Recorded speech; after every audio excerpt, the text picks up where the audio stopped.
unless you guys come to me and say, no, we've got to do something with this, I'm not going to do anything until June with the re-refers. So, all right. Okay, we are live. Senator Gray. All right, let me find a script here. Welcome. I am Senator James Gray. Today we'll be having public hearings on Senate bills 87 and 90. Before we get started, I will read through a checklist to ensure that the meeting that we are holding is in compliance with the right to know law. As chair of the Senate Election Law and Municipal Affairs Committee, I find that due to the state of emergency declared by the governor as a result of the COVID-19 pandemic, and in accordance with the governor's emergency order number 12, pursuant to Executive Order 2020-04 and its extensions, this body is authorized to meet electronically. Please note that there is no physical location to observe and listen contemporaneously to this meeting, which was authorized pursuant to the governor's emergency order. In accordance with the emergency order, I'm confirming that we are providing public access to the meeting by telephone, with additional access possible by video and other electronic means. We are utilizing Zoom webinar for this electronic meeting. All members of the committee and selected legislative staff have the ability to communicate contemporaneously in this meeting through this platform, and the public has access to contemporaneously watch and or listen to the meeting on Zoom and YouTube and via the phone by following the directions and links provided on the general court website. We have provided public notice of the necessary information for accessing the meeting in the Senate calendar. We are providing a mechanism for the public to alert the public body during the meeting if there are problems with access. If anyone has problems, please email remotesenate@leg.state.nh.us or call 603-271-6931. In the event the public is unable to access the meeting, we will adjourn and reschedule. Please note that all votes during this meeting shall be done by roll call vote. Finally, let's start the meeting by taking roll call attendance. When each member states their presence, please also state where you are and if anyone else is in the room with you during this meeting, which is required under the right to know law. I will start the roll call. Senator Birdsall. I am in my home in Hampstead, and my husband is in the office upstairs, and he'll be coming in and out periodically. Senator Warden. I'm in my home and started, and I am alone in the room. Senator Susie. Good morning. This is Donna Susie. I am at my home in Manchester, and I am alone. Senator Perkins Quokka. Good morning, Senator Perkins Quokka. I'm at my office in downtown Portsmouth, and I'm alone in the room. And I am Senator James Gray, and I'm in my home in Rochester and alone in this room. All righty. So does anyone have any business before we start the first bill? Seeing none, we'll call the prime sponsor for Senate Bill 87. Senator Birdsall. Just had to make sure that it was me. Thank you, Mr. Chair, and thank you, committee, for hearing Senate Bill 87. I am responsible for part one of this, which is what we call a water wheeling bill. And I was approached by dairy to put this piece of legislation in. And basically what it does, they are somewhat of a conduit for the water coming through to the southern portion, from Manchester to the southern portion of New Hampshire. And what this bill does is it allows no less than 50% of the proceeds from the water funds coming in to be put forth to maintenance of the system. But it also allows a portion of that water system to, or the revenues coming from that water system to be allowed to do some other various things in the town, such as some economic development and acquisitions. So, and I know, I believe that the town manager, Dave Karen, is there, and he'll go through it a little bit more in detail. Thank you, Mr. Chair. Questions of the committee? Seeing none, thank you very much, Senator. And I'm not sure who's doing the list. Kristen, are you doing the list today? Yes. Yep. Next for part 2, we have Senator Carson. Good Senator morning, Carson. Mr. Chairman. This is Senator Sharon Carson. I have the pleasure of representing Senate District 14, comprising the towns of Londonderry, Hudson, and Auburn. And I have today for your consideration Part 2 of Senate Bill 87, which was based upon LSR 21-0958, relative to uncollectible financial remittances to municipalities. Mr. Chairman and committee, this bill was filed at the request of a constituent in the town of Auburn.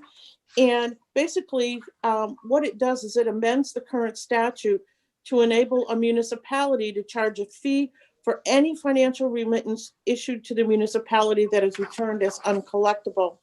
Current law, which is RSA 80:656, only provide the ability for municipalities to charge a fee for checks returned to the city or town as uncollectible.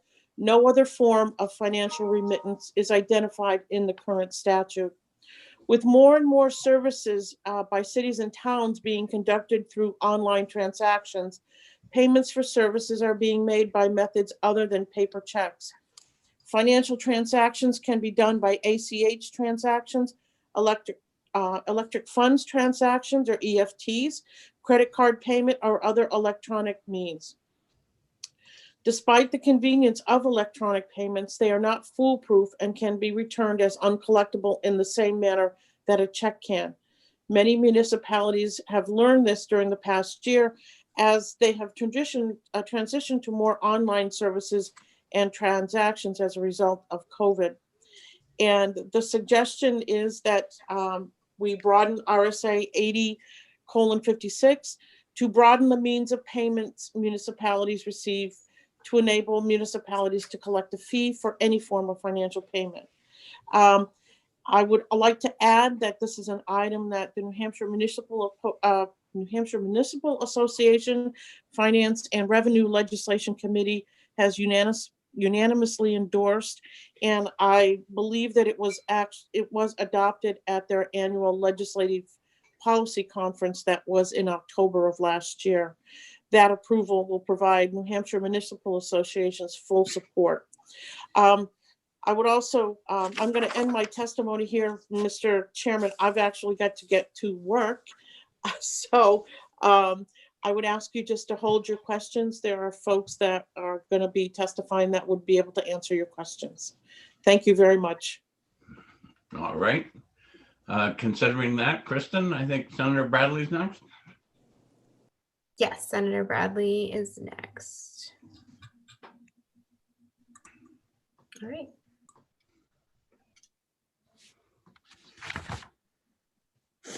Good morning, Mr. Chairman, members of the committee. Thank you very much. For the record, Jeff Bradley from Wolfboro. I am the sponsor of Part 3 and Part 4. Part 3 deals with capital reserve funds. This was a request of the town of Sandwich made of me last year. This bill passed the Senate easily, but got caught up in the situation with COVID, and so did not go forward. There was no problem with it, and I think we should go forward with it this year. Part 4 was brought to me by a constituent in Moulton Borough.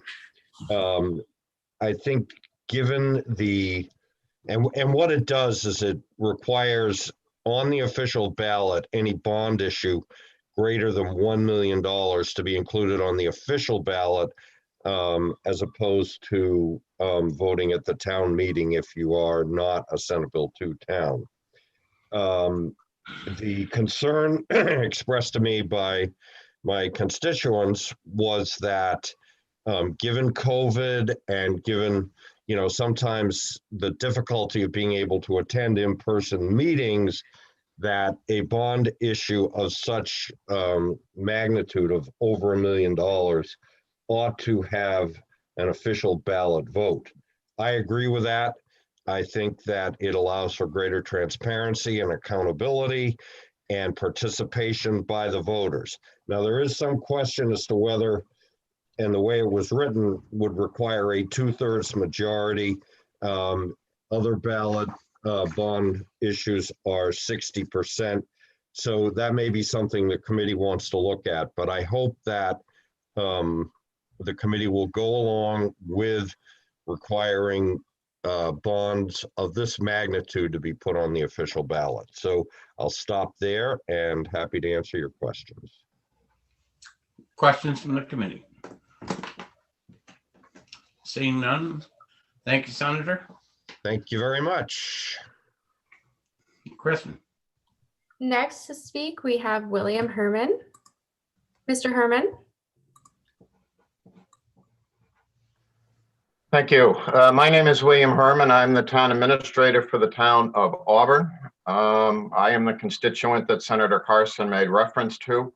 And in the interest of time, I have submitted written testimony to you earlier or late last week. I think Senator Carson did an excellent job in describing the current situation. I'll just say this was an issue that town clerks in particular have been dealing with. It was brought to my attention by my town clerk, and who has experienced a couple of electronic transactions that weren't completed, if you will. We look at this as a housekeeping and a modernization of current statute, and we'd urge you to support Part 2 of Senate Bill 87. Okay, questions from the committee? All right, thank you very much, Mr. Herman. Thank you. Next, we have David Karen.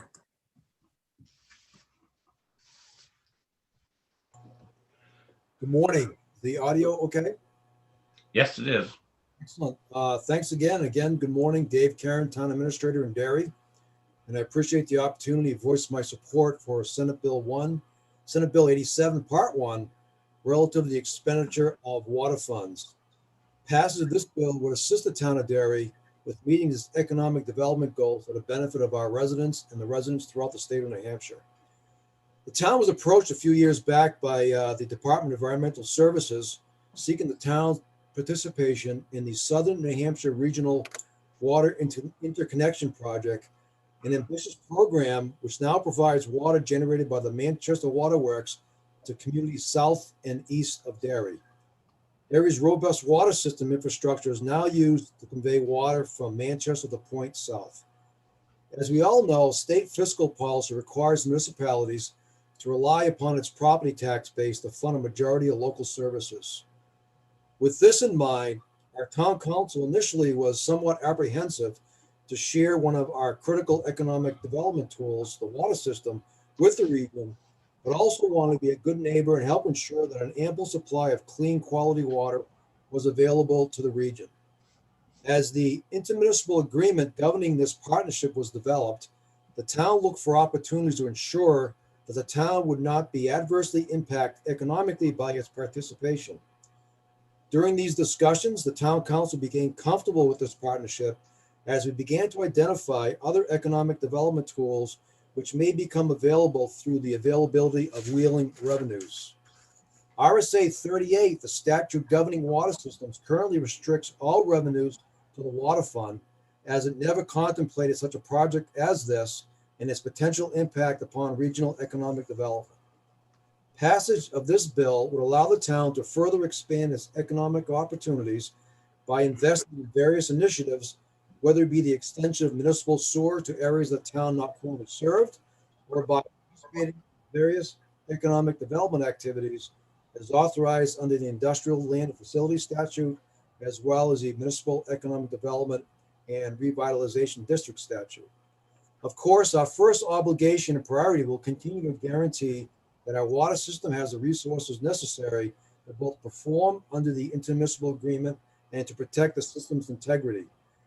It is envisioned that any excess funds would then be invested into the town's economic development opportunities.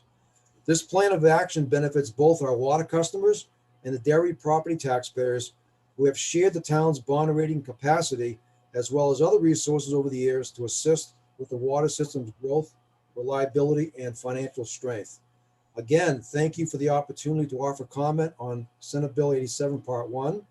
And I urge the committee to support this initiative in recognition of the spirit of cooperation extended by the town of Derry to the Southern New Hampshire Regional Water Interconnection Project. And I'd be happy to answer any questions if I could. Thank you.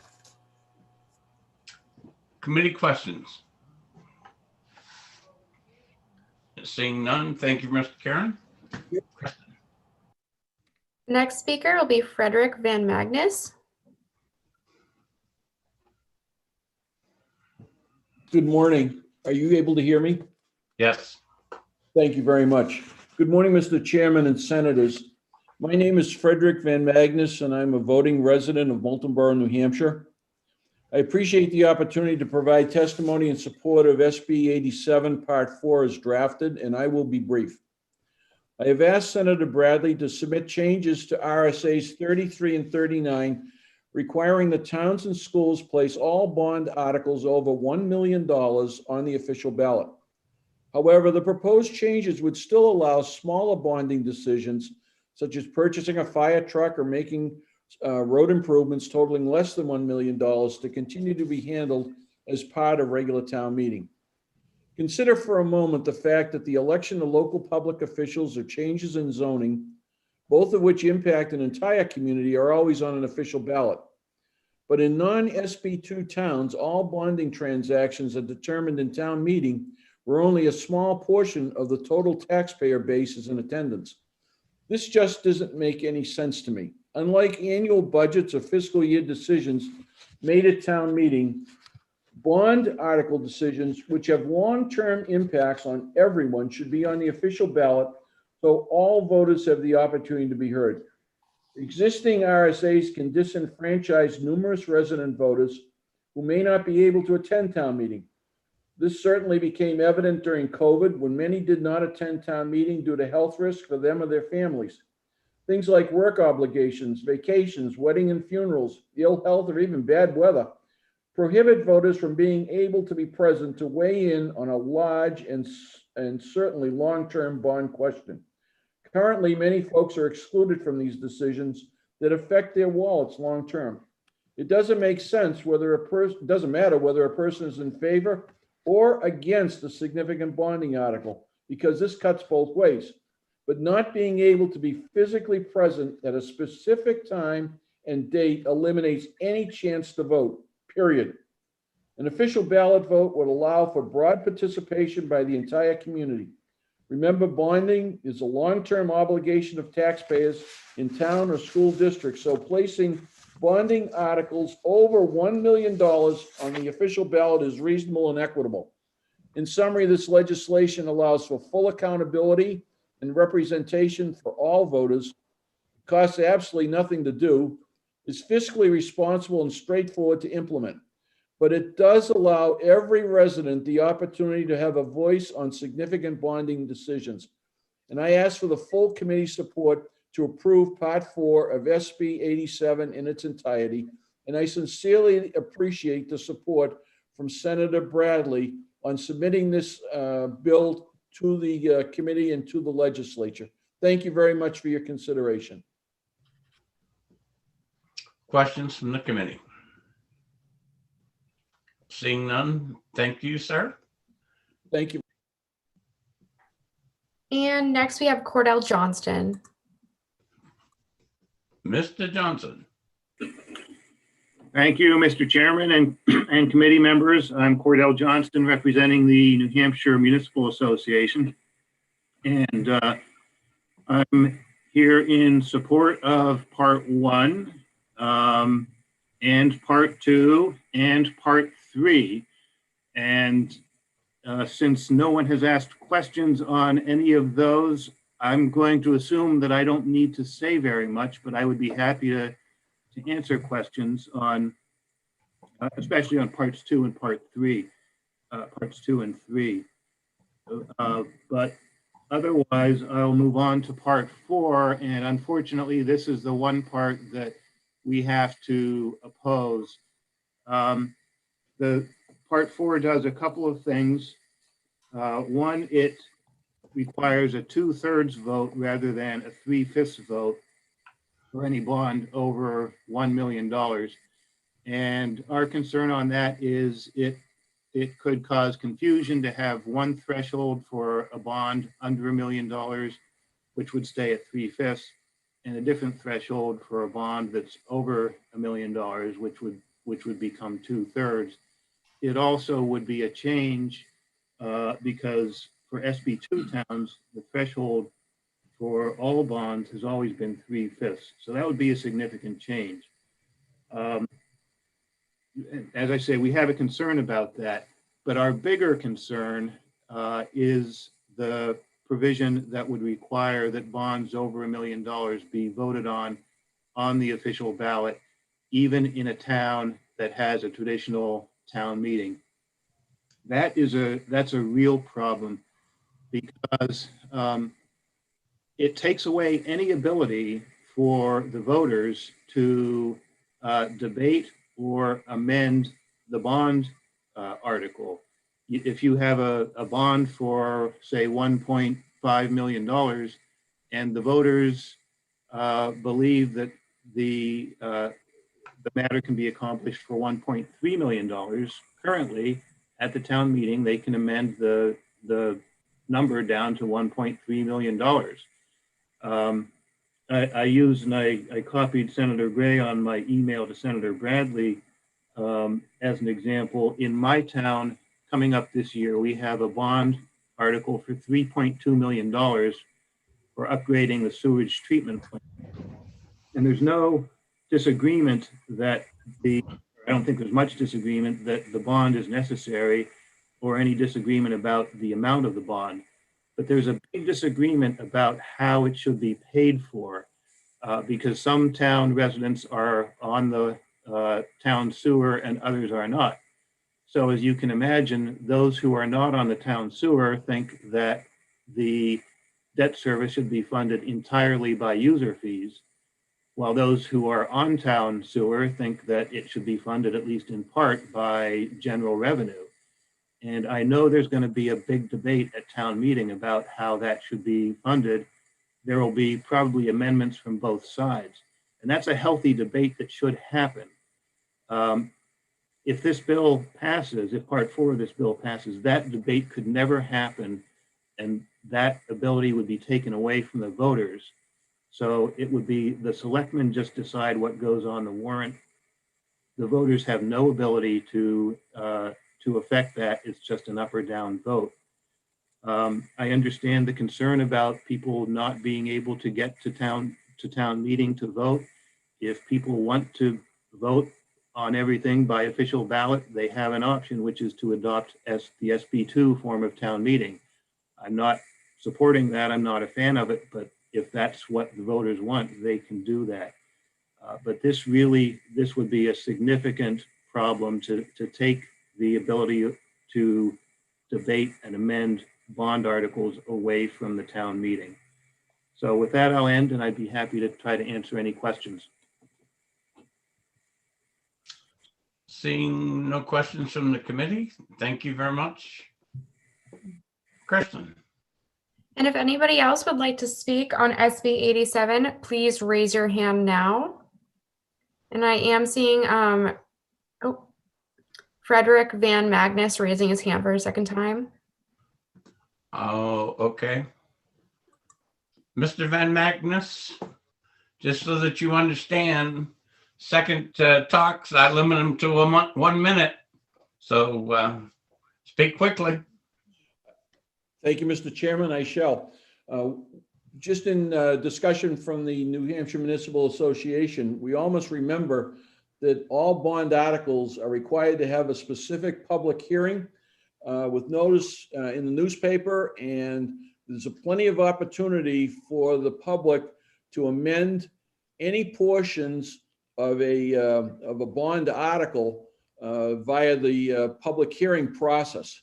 So this certainly doesn't cut that off. If people have a real problem with the scope and how a bonding article is written, they certainly have the opportunity to go in during the public hearing. And that's even the New Hampshire Municipal Association, their own paperwork says that given the level of scrutiny, amendments to bond articles should be treated very conservatively, specifically with bond counsel and everything else. So I do think there is a merit to this, and I think there are ways that people can make amendments to a bonding article. Thank you, Mr. Chairman.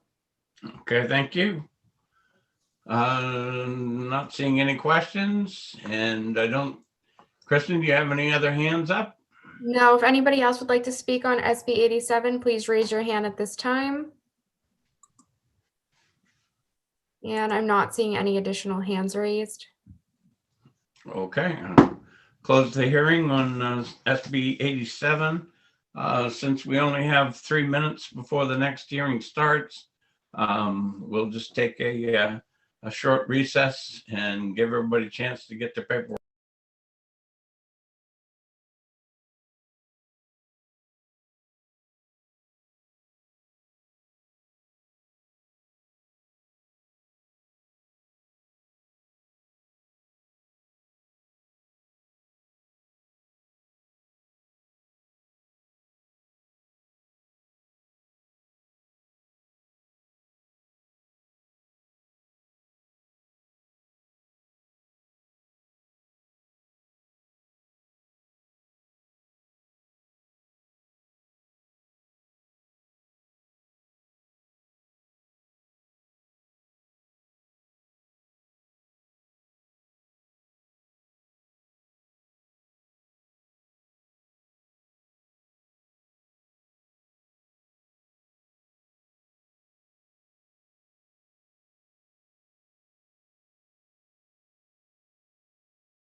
Okay. Okay, I show that it is now 9:30. Everyone ready to open the hearing on Senate Bill 90? Okay. With that, we will open the hearing on Senate Bill 90. Recognize the prime sponsor, who is Oh, she just turned her camera off. Oh, I didn't mean to. Sorry. all right. Senator Perkins Coca. Thank you so much. Good morning. For the record, I am Senator Rebecca Perkins Coca, and I represent Senate District 21, the city of Portsmouth, and the towns of Madbury, Lee, Durham, Newton, Market, and Newfields. I am the prime sponsor of SB 90, adopting omnibus legislation on redistricting. SB 90 is an omnibus bill containing 3 LSRs, all concerning the governance of any committee which meets to conduct the redistricting process required by the 2020 census. I am the prime sponsor of all 3 parts. Part 1 ensures that any resources paid for by the state taxpayers are available to taxpayers which are available to the majority party during the redistricting process are also available to the minority party during such process. Part 2 requires that any redistricting maps made or considered during by the redistricting committee be promptly published for the public to review on a publicly accessible website.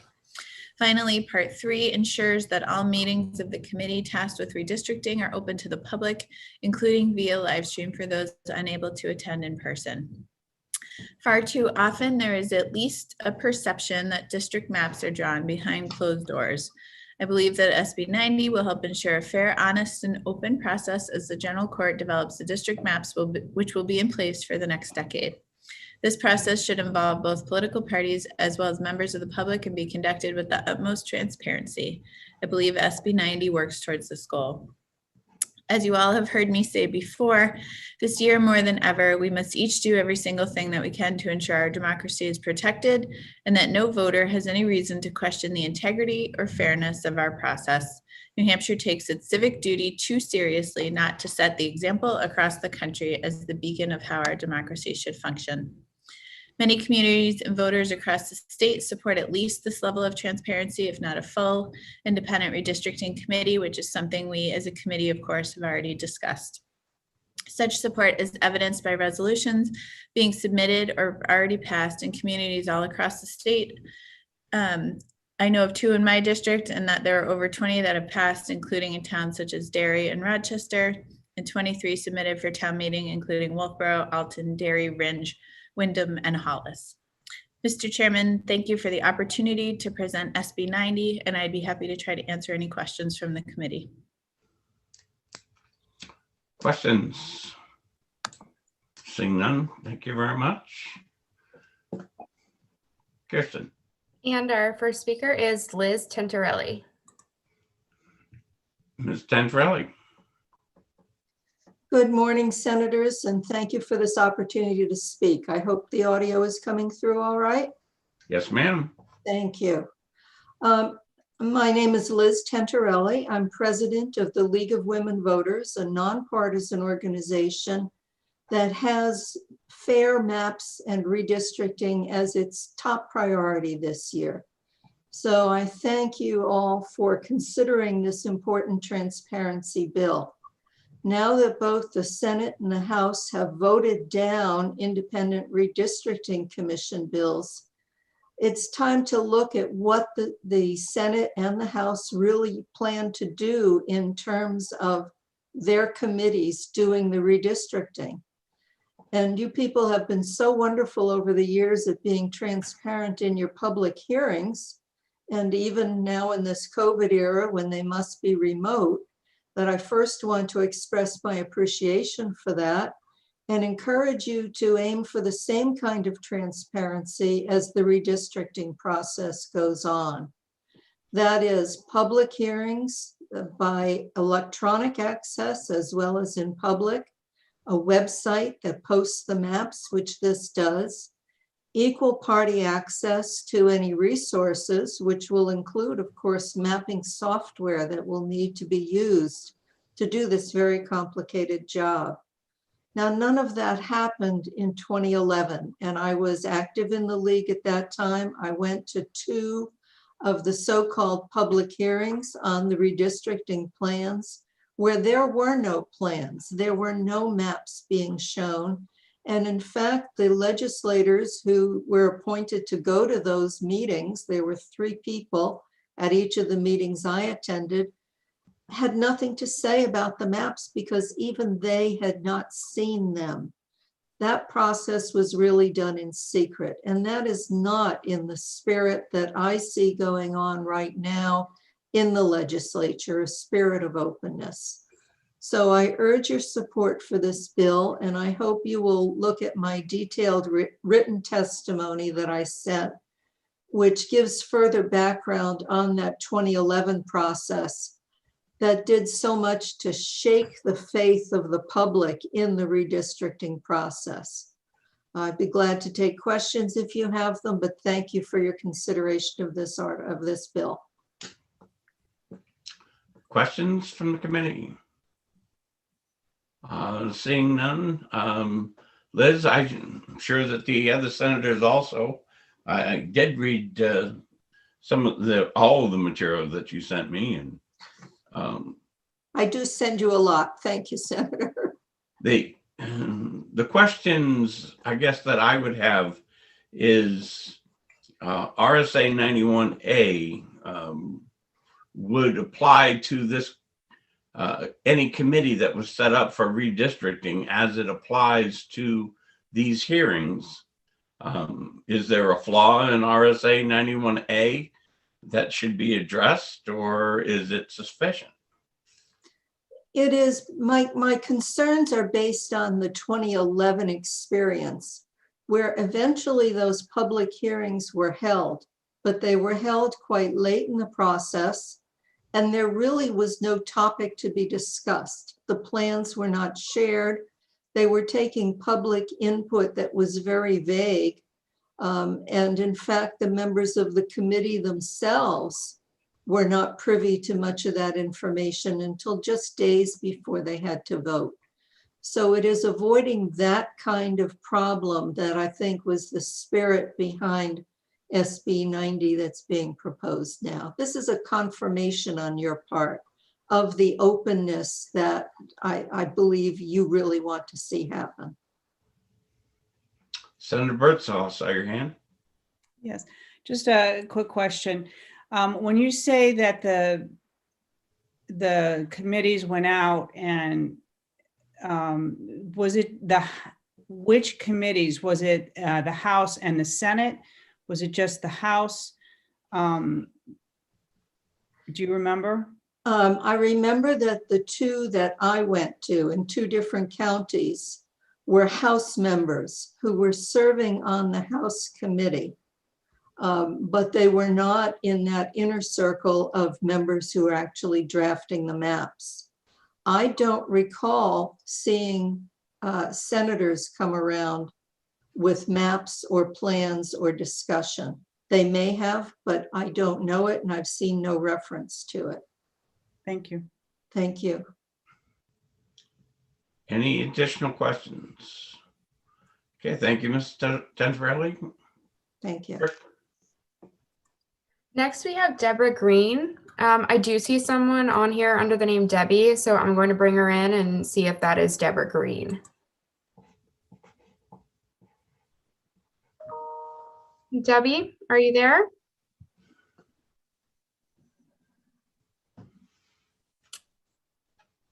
Not getting a response, so we can always go back.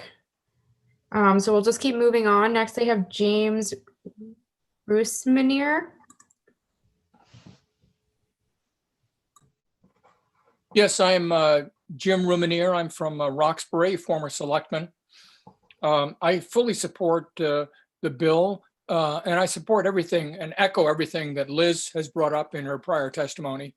I believe in the openness of government and salute the government of New Hampshire for its efforts to conduct itself in the sunshine during these pandemic times. And I fully support being proactive in helping the public participate and witness the redistricting process. Thank you very much. Okay, questions from the committee? I do have the same question that I asked Ms. Tentarelli. Since RSA 91A would govern this group just as it governs this committee, is there a flaw in RSA 91A that needs to be addressed? I do not believe so. But I believe the Senate can follow the spirit of the testimony that we're offering today, which is to conduct the process, not the Senate, but Senate and the House can conduct the process in the sunshine. Thank you. Seeing no additional questions, Kirsten? All right, looks like Debbie is raising her hand, so I believe this might be Deborah Green. I'm going to try one more time. Debbie, you may unmute yourself and please state your name for the record.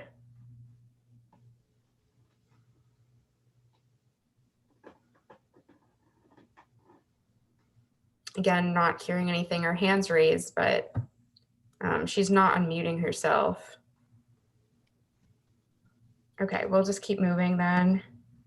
Just a second, Debbie, if sometimes people that are having difficulty, if they log out and then log back in, it cures their problem. So you may want to try that, or use a call-in number. We can get you up on the phone too if we need to. It looks like she's still muted though. I asked to unmute and she's not unmuting herself. So I'm wondering if she's In the past, I've had my unmute button hide on me. Oh. Okay, and the only way I was able Try to it do now. it. Hello, can you hear me now? Yes. And, Oh my goodness. Okay, thanks. I am not tech savvy. Okay, so my husband just came and saved me. Thank you guys for being so patient about that and giving me the opportunity to come back. I really do appreciate that. You didn't just move on and leave me in the dust. So thank you. So my name is Debbie Green. I live in Greenville, New Hampshire, and I am also voicing my support for SB 90. And I want to thank you, Senator Cuoca, is that how you say your name, for bringing it up. I really appreciate that. I think that everybody should have the chance to see what's going on. You know, transparency is exceptionally important. Also, the redistricting is something that really bothers me, because from what I have seen from the League of Women Voters, there's a picture of the hypothetical map of New Hampshire of how it would look once it's redrawn. And Republicans take up about 95%, if not more, of the state. And looks like Stephen Stepanek is quoted as saying on January 23rd, 2021. Deborah? Yes? I don't think we need to go there. Thank you. Why not? He does not speak for this committee. Okay, it's regarding that bill though, is it not? Yes, but it's an attack on a person, and that's No, not. no, I'm just quoting him because Again, it's not an attack. if you would move on, you can speak to it in generality, saying that you don't want an undue influence on anyone. Certainly I will not, but mentioning a person's name in a derogatory manner, whether it's a Republican or a Democrat, I'm not going to allow. I can respect that.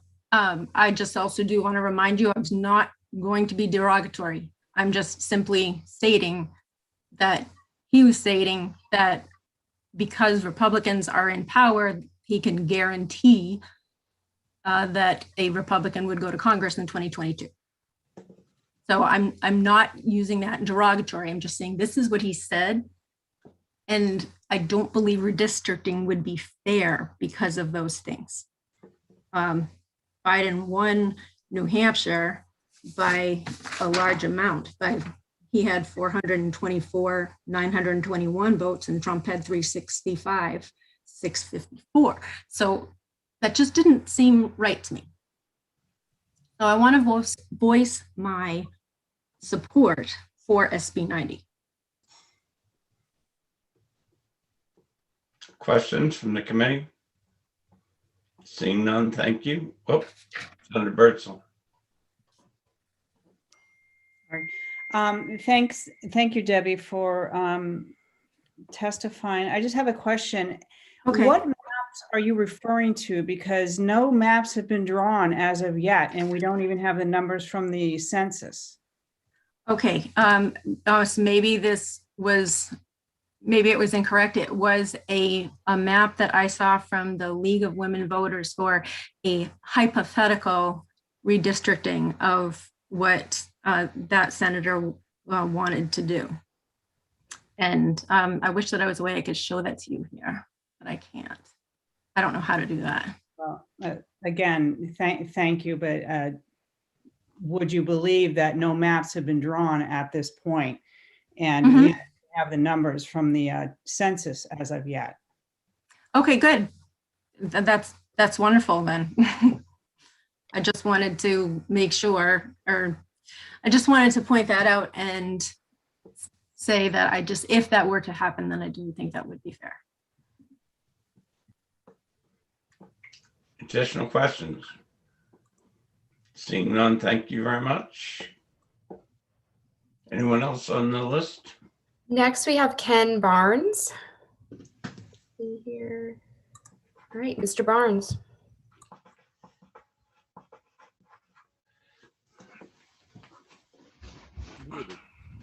How about now? Can you hear me now?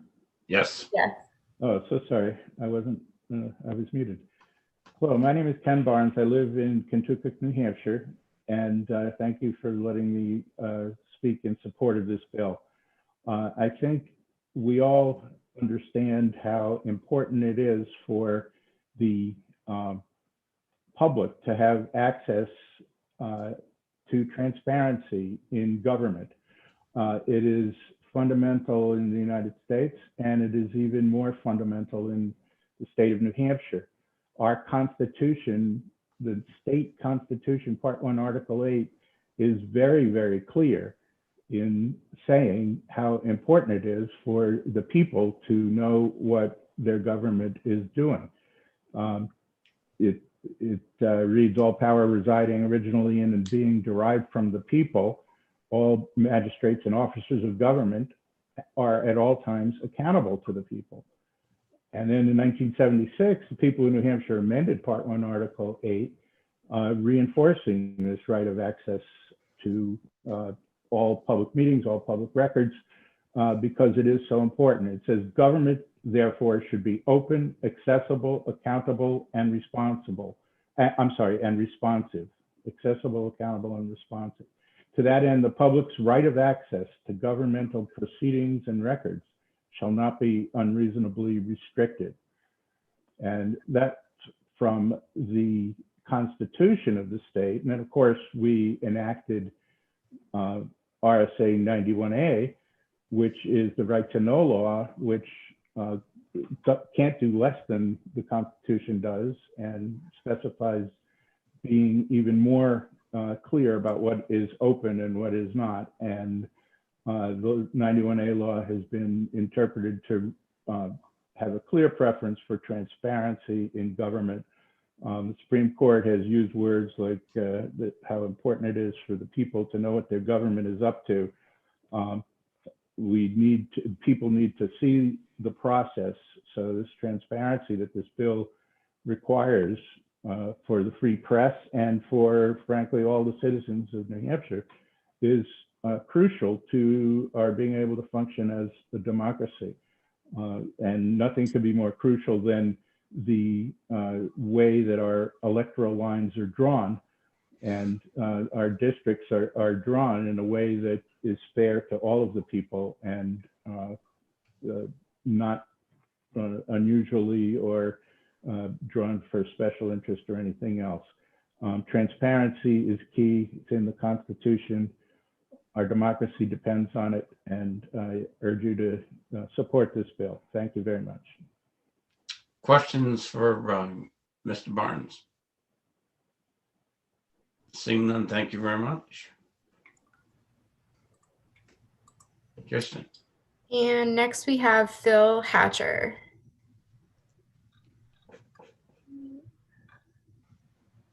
Okay, and Mr. Hatcher, you may unmute yourself.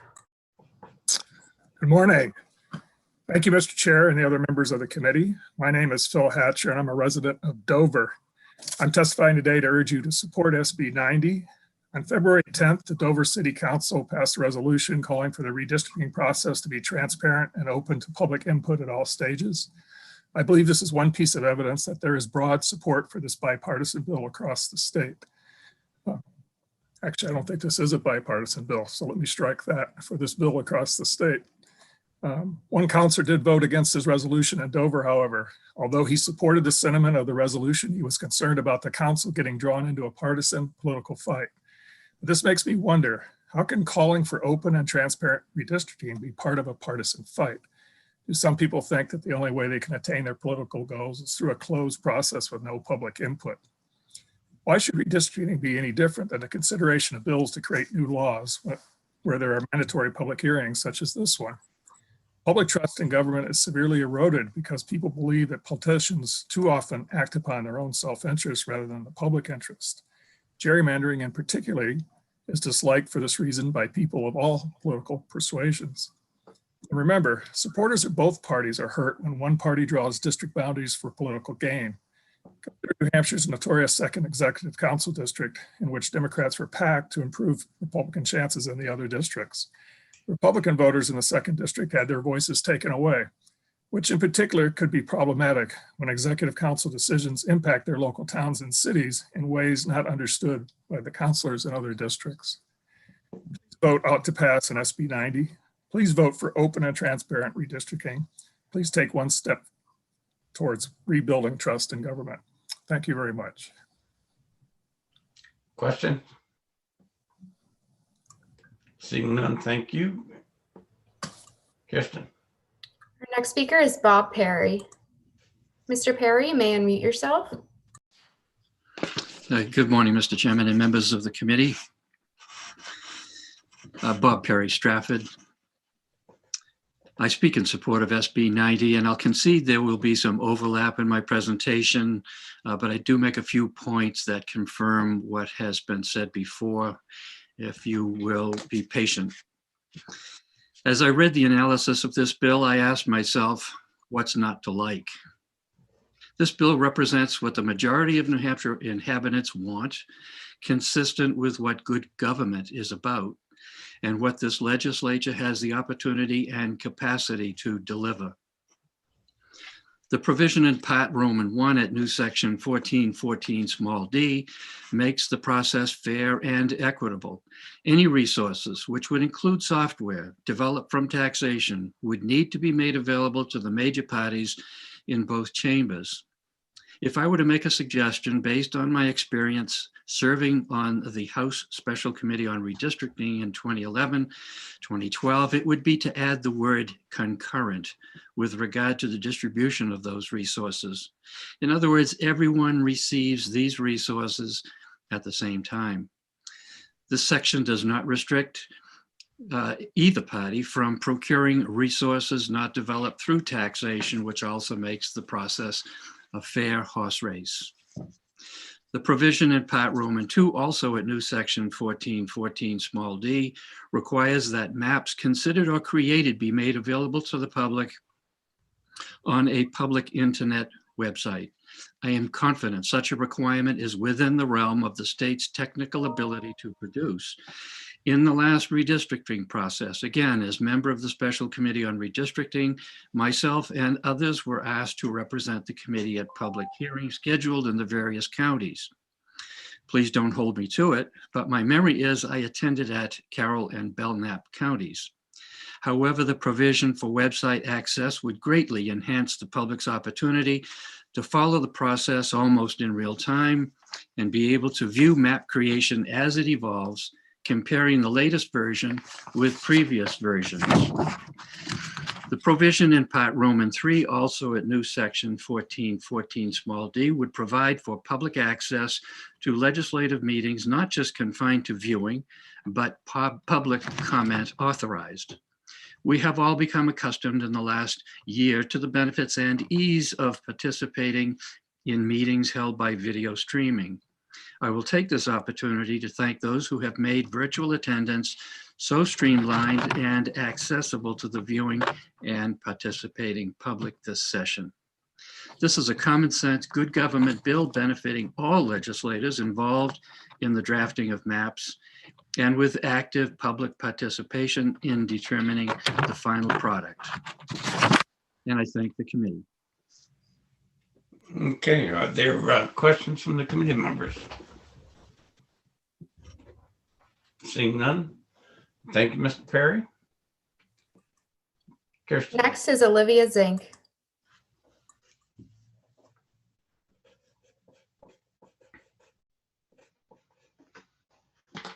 Ms. Zink? Morning, Olivia. Good morning. Good morning, Chair and members of the committee. For the record, my name is Olivia Zink, and I'm the Executive Director of Open Democracy Action, a nonpartisan, nonprofit pro-voter organization working on campaign finance, redistricting, and elections here in New Hampshire. And I want to thank the committee for all the hard work that you have done in ensuring fair processes for our elections. I am here to speak in favor of Senate Bill 90, which provides the Special Committee on Redistricting to maintain transparencies of the meeting, the data and materials, which was surely lacking in 2011. According to House Journal, printed in January 2012, House Bill 592, which was the bill that drew the House maps, Senator Pierce said that the public was only given 24 hours notice to give public comment on this plan. As you know, committees take testimony on bills, but bills that are retained do not have a second public hearing after the work has been done. And I think that this is really important. And I'm straying off of my testimony to address the chair's question to earlier participants. Many of the map drawing was done behind closed doors. Members of the special committee did not see that. I do not believe that 91A covers lawyers in the speaker's office. It only covers what happens publicly in the meetings. And I think we want to try to make sure that the process this time around happens as transparently as possible. 10 years ago, 62 towns that were eligible, constitutionally eligible for their own state house district did not receive one. And there was no ability for town leaders to talk about why that representation is important for them. 10 years ago, the software used by the majority party was not shared with the public nor the other members of the committee. Any software paid for by public taxpayer dollars should be available for all to see. As reported by the members of the Special Committee on Redistricting, these maps 10 years ago were done behind closed doors. I urge you to talk to Representative Kathleen Holzel, former representative who served on this committee. She had to sit for many public meetings and were asked questions about how the maps are being drawn when she didn't herself know. And she said it was embarrassing. I'm going to quote from the Concord Monitor from Representative Paul Mursky, an Enfield Republican who chaired the House Committee on Redistricting, and in the Concord Monitor said the last minute flurry following closed door meetings unveiled the plan and the House. So I'm citing different information of where I got that to quote. We all want an independent redistricting process that is transparent and ensures that our communities are fairly represented. A fair map allows for two-way conversations between voters and their elected officials. In a proud tradition of civic participation, we really want to ensure that voters are continuing to pick their politicians and politicians are not picking their voters. And ahead of the 2021 census data, which is now delayed until September 31 of this year, I want to ensure that voters have honest fairness, and that's why I urge you to vote ought to pass on Senate Bill 90, and I'm happy to take any questions. Questions from the committee? Senator Bertzel. Thank you, Mr. Chair. Olivia, thank you for your testimony. I just, from most everyone I've heard from, and including you, a lot of the concern sounds like it was from the House side versus the Senate side. Is that true? You know, I honestly remember a lot of noise around the House side 10 years ago, but I don't remember what the Senate process was 10 years ago. So I will need to research that. I know that the Senate introduced the Senate maps in a Senate bill 10 years ago in the second year of the biennium instead of in the first year of the biennium. And actually this brings up an interesting question because I looked back for the last 50 years of the redistricting process, and it was my understanding that the Senate always drew the Senate and the congressional lines, and those were done as Senate bills.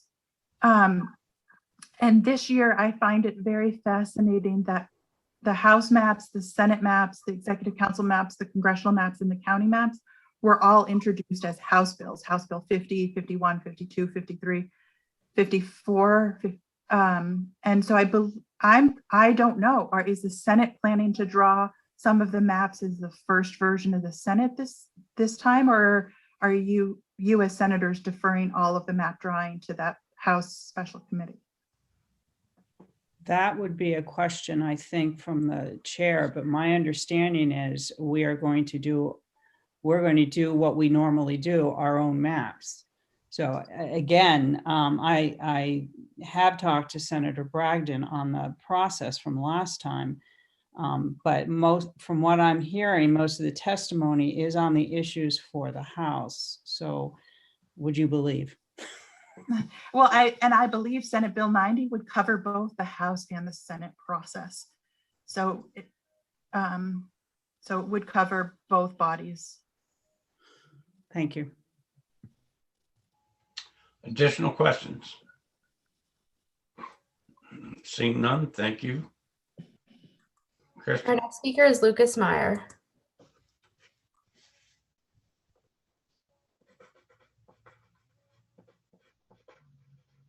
Thank you all very much for having me this morning. My name is Lucas Meyer. I live in Manchester, New Hampshire, and I'm here to speak in support of this bill.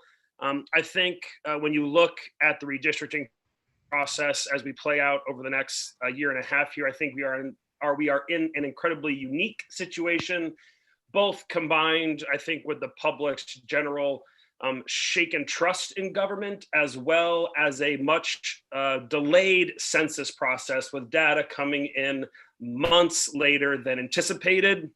I believe this only ratchets up the importance of SB 90 and ensuring that early in this process, by passing this bill, we begin to think about public participation and input and transparency in this process. I believe it was a member of this committee who earlier in the session regarded how the process that took place in 2010 and 2011 won't be replicated, which is encouraging to hear.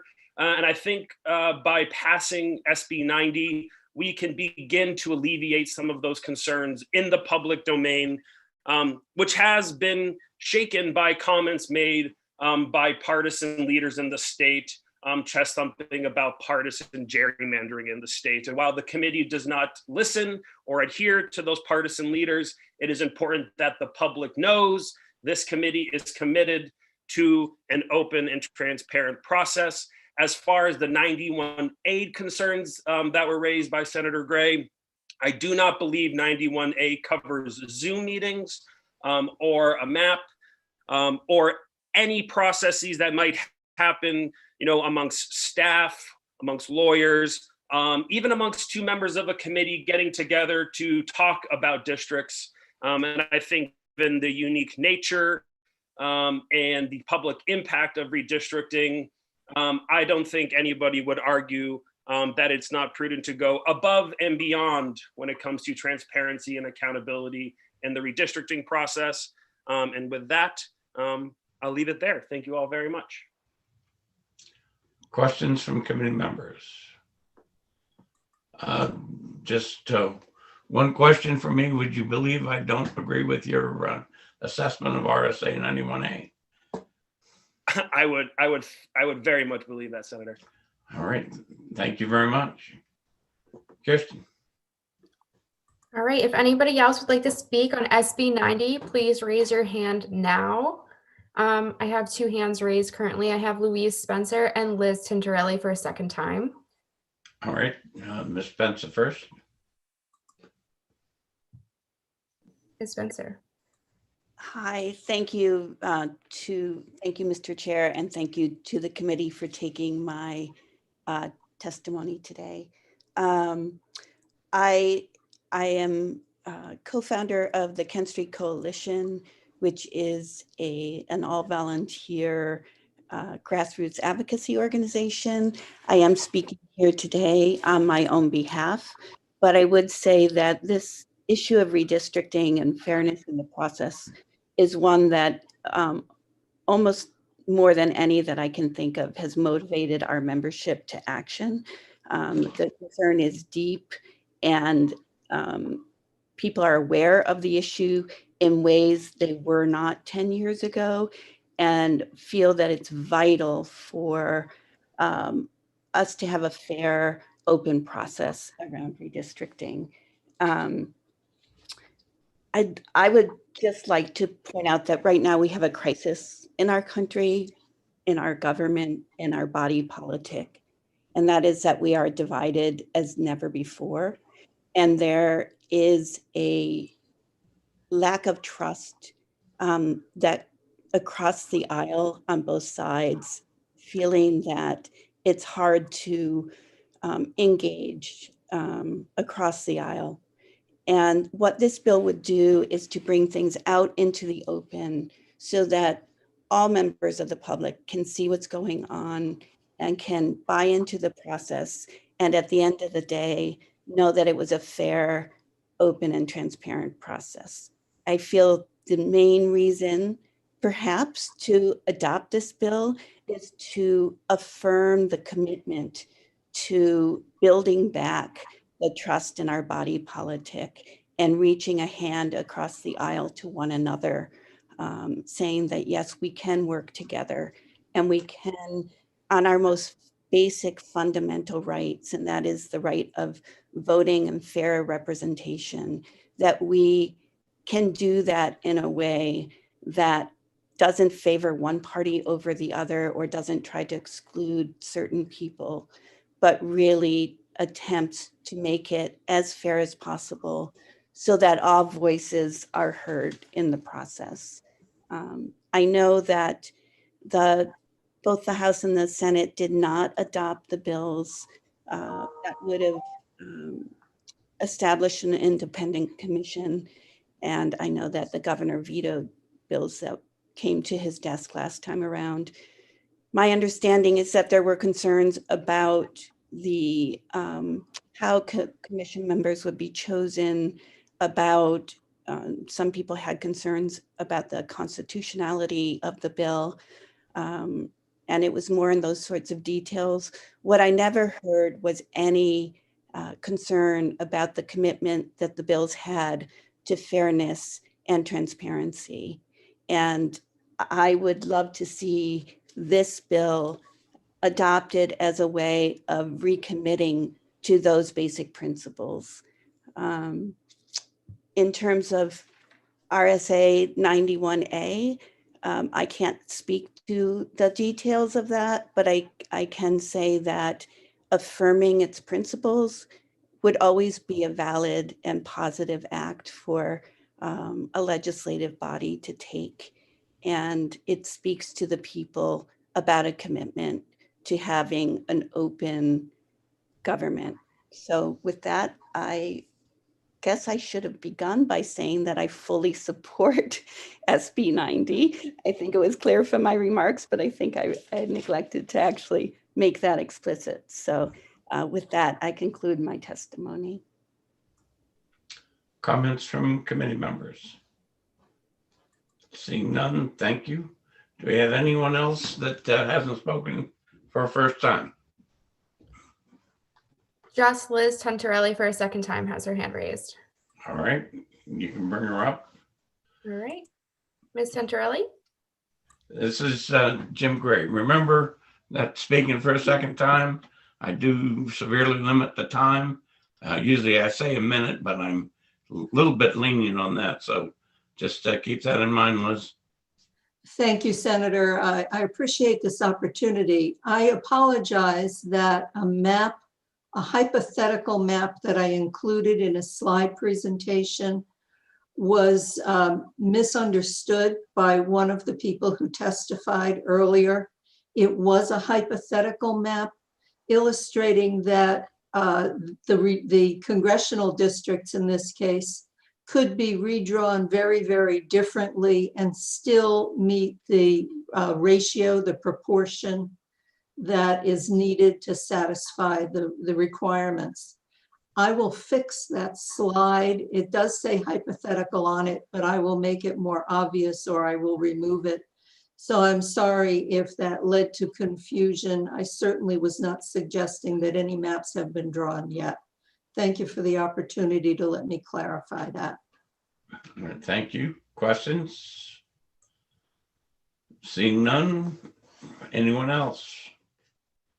We have Phil Hatcher's hand for a second time, Deborah Green for a second time, and someone under the name Shadeko for a first time.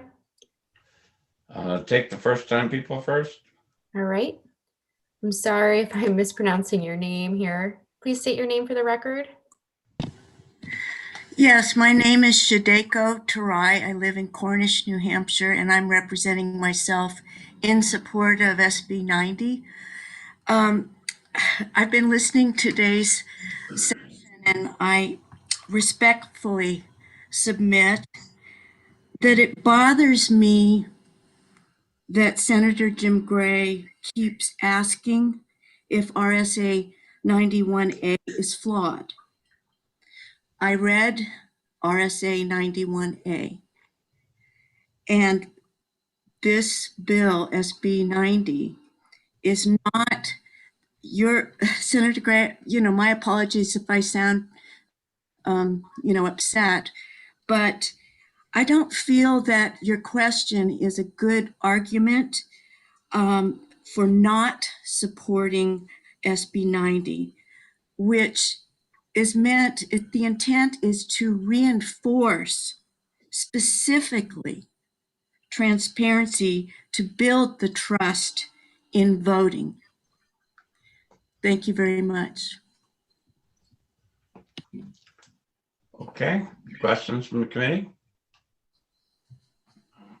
Anyone else for a first time? I have no other hands for a first time. I still have Phil Hatcher and Deborah Green for a second time. Okay, Mr. Hatcher. Mr. Hatcher. Thank you. I apologize. I just want to clarify one statement I stumbled over in my testimony when I mentioned it, the bill not being bipartisan. I think the bill is in fact bipartisan. I just was reflecting on the fact there's no Republican sponsor for the bill. That's all, which is frankly disappointing to me, I guess. Thank you for this chance to just correct myself. Thank you. All right, we have another person for a second time. Deborah Green. Deborah Green. Oops. Hold on. Okay, Deborah Green. Can you hear me? Yep. Yeah. Okay, good. All right. No, I just wanted to thank Liz for clarifying that about the map that I had seen.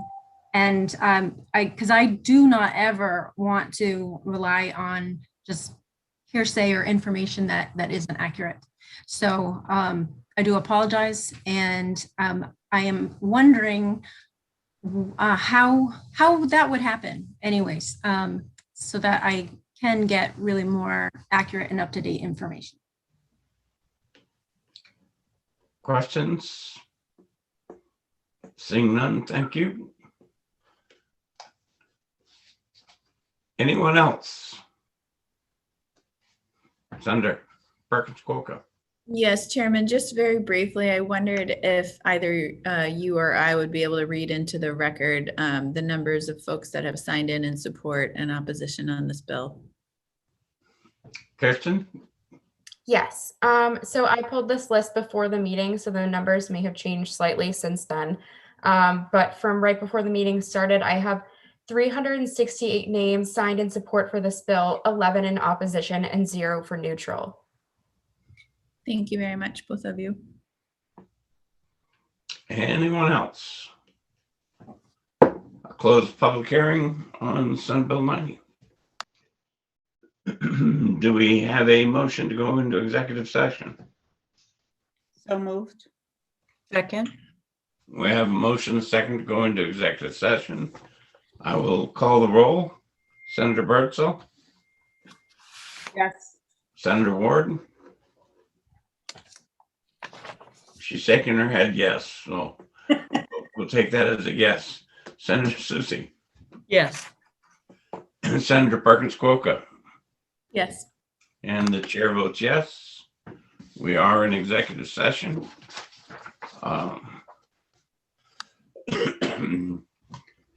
Has everyone got a copy of the master sheet that was put together about 3 or 4 days ago? Okay. Not as of Senate Bill 47 was the first one, still on hold. So the next one is Senate Bill 52.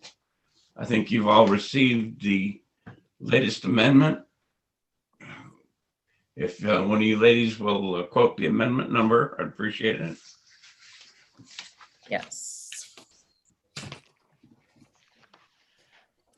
So the amendment from Senator Avard on Senate Bill 52 is 0447S.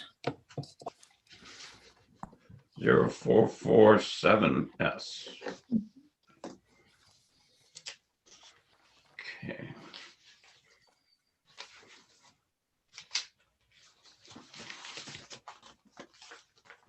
I'm being slow again, I know. Takes a minute. Well, Marie isn't here to have everything ready for me at my fingertips. Okay. Comments from the senators on what, if they have things that they want to continue to look at before we try to exec this bill.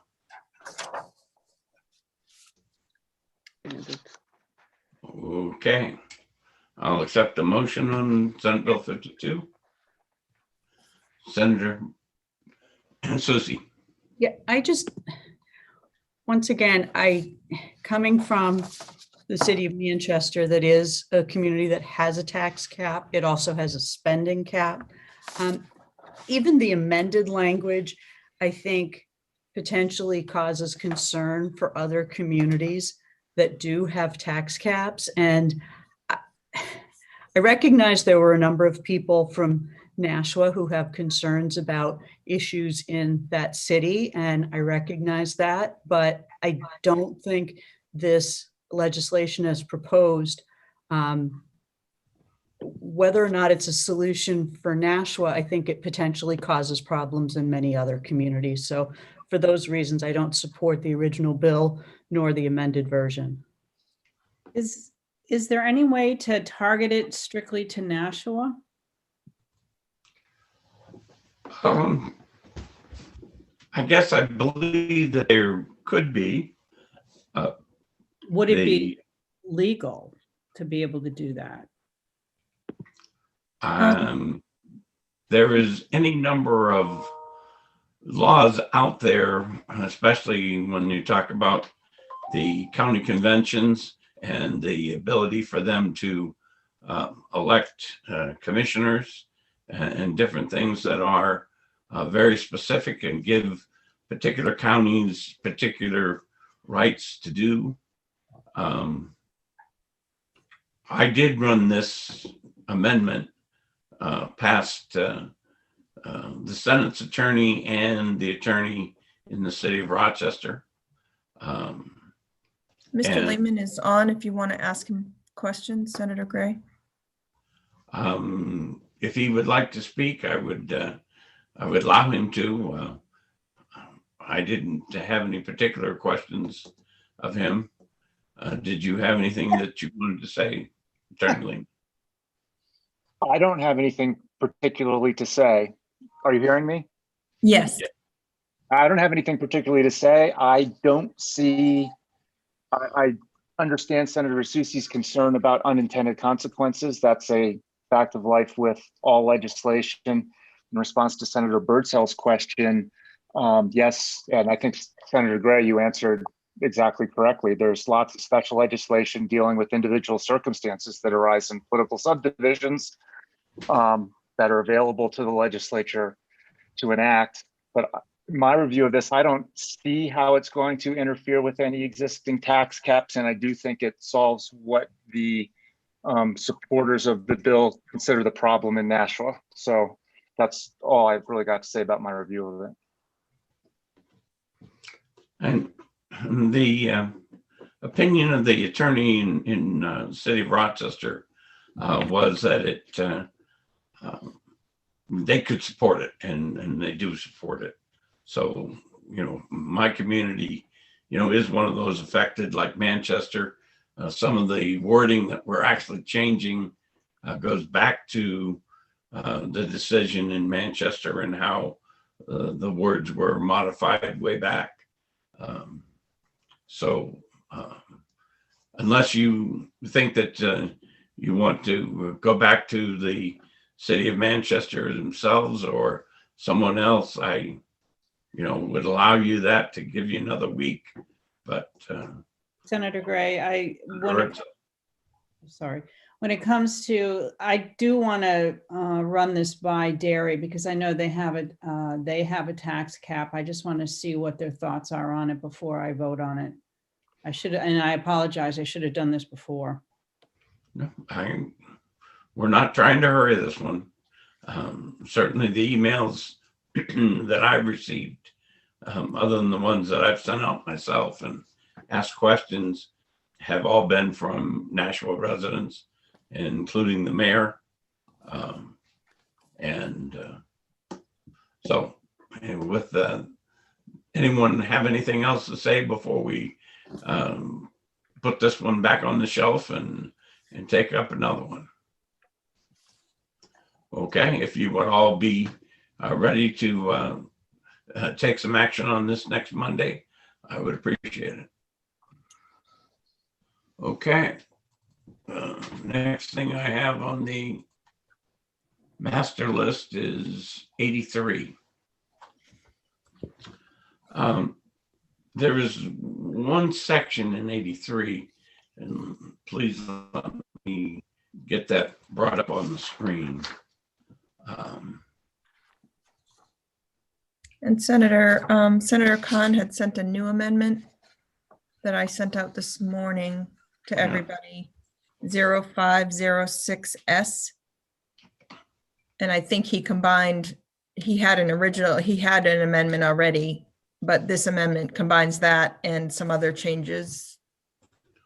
Well, I'm going to talk to the committee about doing something a little radical. I do not agree with Section 5. I don't think that the bill from last year, 1129, protected the rights of the voters at the town meetings. It took away their ability to comment and vote on the articles at the meeting. So pondering this over the weekend, I made a call to the Deputy Secretary of State this morning and said, would he be opposed to doing something quite different and perform, have the towns the ability to go in and excuse me, and either ask the Secretary of State or us to form a committee in this bill that would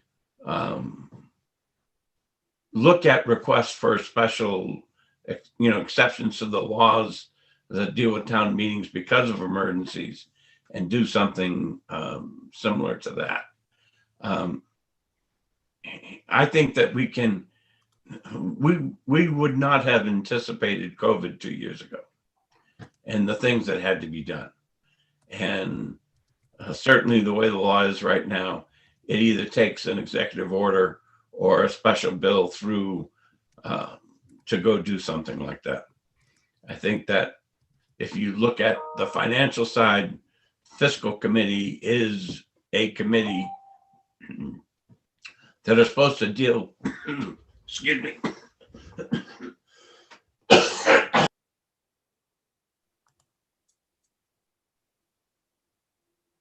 You're muted. You're muted.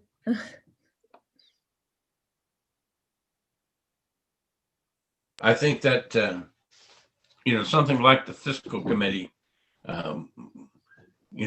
is a possibility, or, the ballot law commission. I don't think the way it's structured right now would be the right venue, but even them, someone to be able to review these things on an emergency basis and give the town some relief or some guidance in what they were doing or not doing.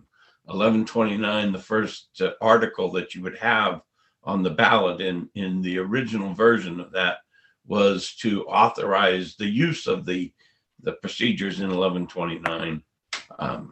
So with the bad things that Part 5 does, I don't agree with, taking away that ability of the voter. So I do object to it. And if I had to vote right now, I can support the other sections, but Section 5 or Part 5, I couldn't support. If the committee, wants to provide me some input on that, and the Secretary of State some input on, some out of the box thinking of what we could do that would accomplish or provide a way of, to, give the communities what they need in being able to set up an alternative, no matter what the situation is. I think it's worth a week to go do that. Comments from committee members? Back on the shelf. Another elf on the shelf. Well, again, what would be useful is that if you don't think it would be useful for me to pursue an alternative to this, then I might as well not do it.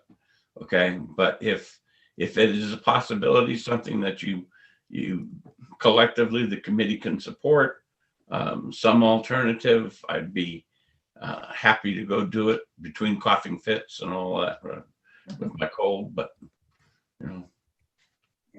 Tricia, can I get the, excuse me, may I get the amendment number for Senator Khan's amendment? I can't find it. And is Five it of in that? them.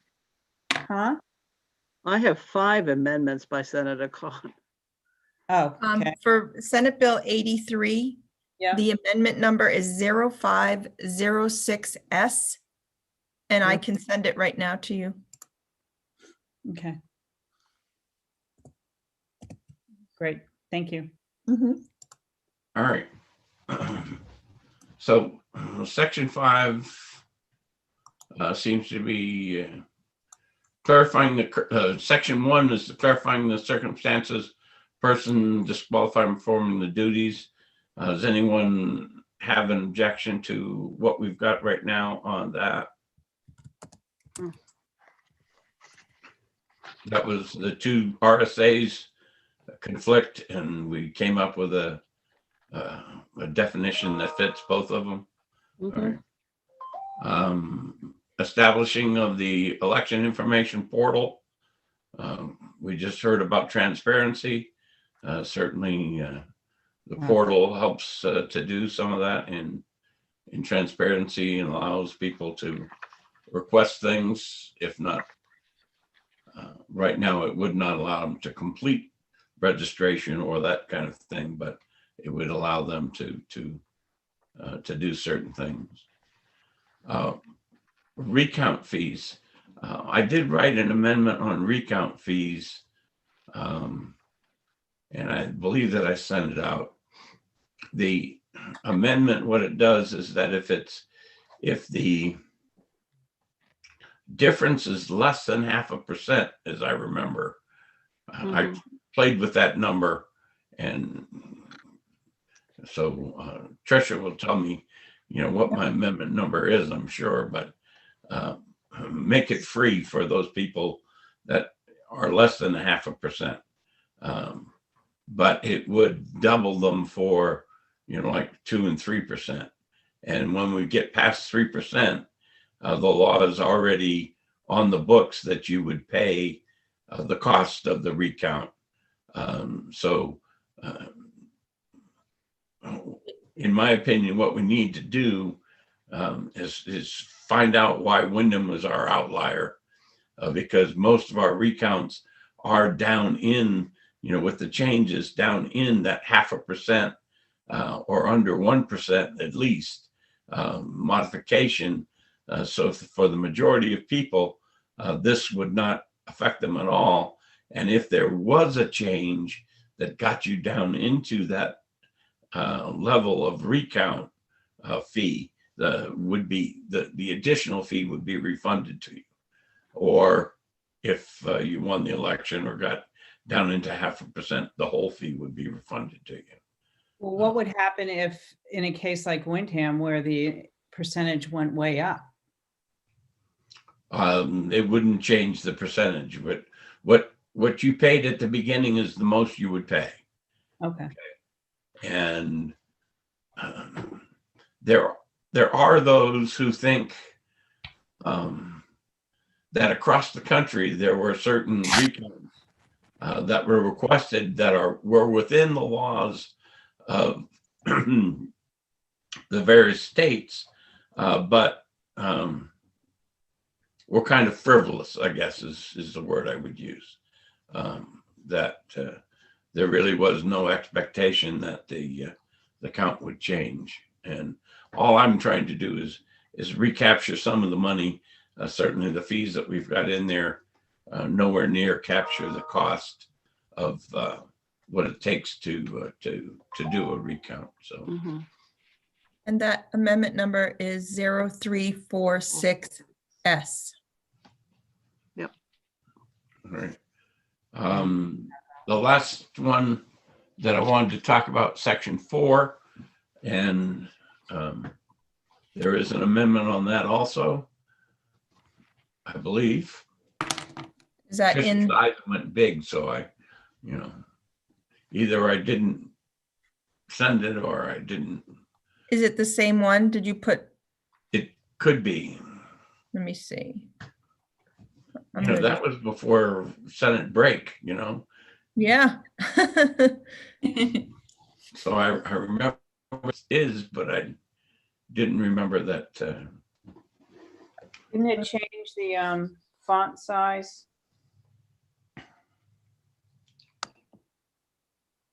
So this is your amendment. It's part 3. Part 3.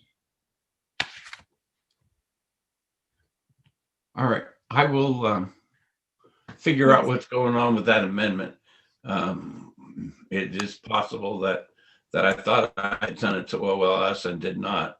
I can look. But what it does is the amendment, it takes and puts right up front and center that the first thing that you do is what the Secretary of State wanted, the filing with the electronic system so that everything is hunky-dory and then goes down from there. But again, I'll square that away and get you a copy of the amendment by noontime tomorrow. Senator Perkins Coker. Yeah, so I just wanted to clarify, Chairman, so you're planning to streamline or edit the language that's now in Part 4, Section 1 with that amendment?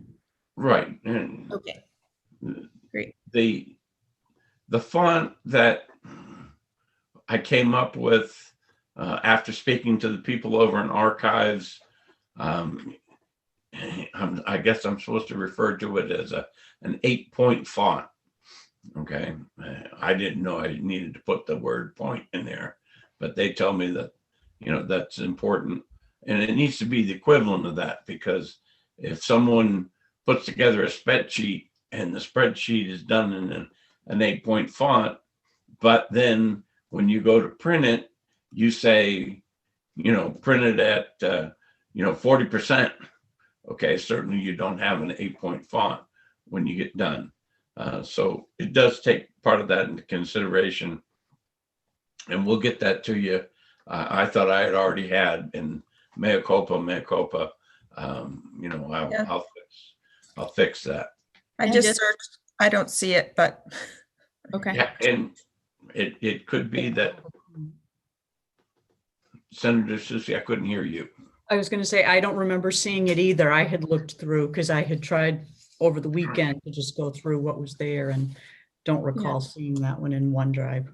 All right, I will, like I say, by noon tomorrow, I'll make sure that you have what I sent to OLS.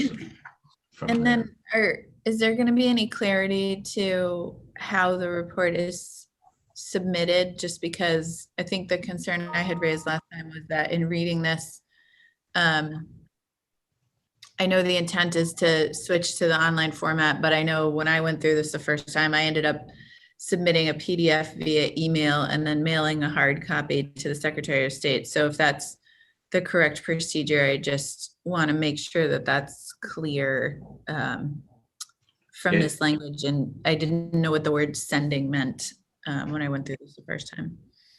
I used sending the first time as a generic word, but the Secretary of State, to the best of my knowledge, does accept a PDF format, and you need not follow it up with a hard copy unless you choose to. But that could be something.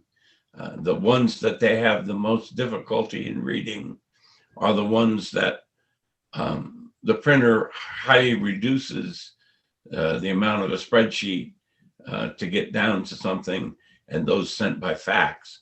So, take a look at the words when I send them. Okay. And we'll get closer to that. Thank you. All right. Where on my original bill, I have on line 33, and I can't read my writing. I apologize. But I have circled uploading, and then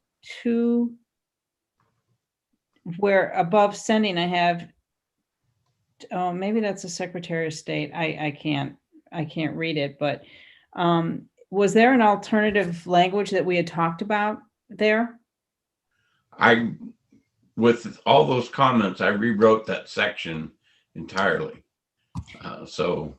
And is 8-point big enough? 8-point font is big enough to read. Your standard emails are generally, you either do them in 10 font or 11 font or 12 font. Okay, right. Is what you usually do on your emails. The 8 font, it's not large, but according to archives and other people that I've talked to, it is a readable font.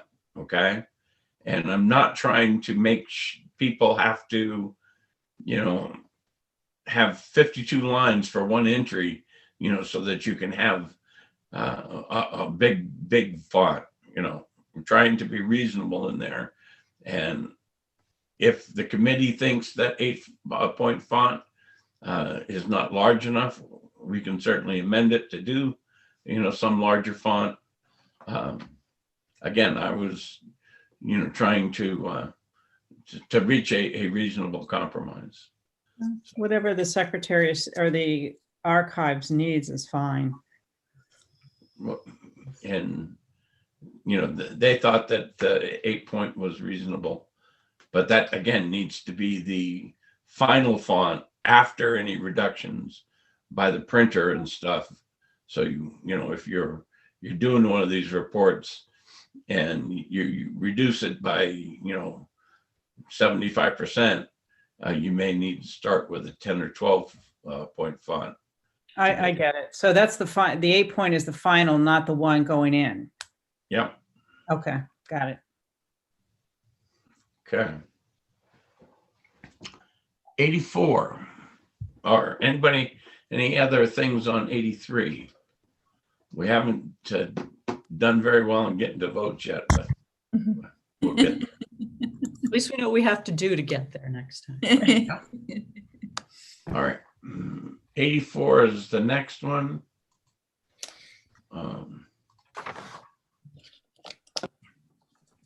I know we talked about this the last time we got together.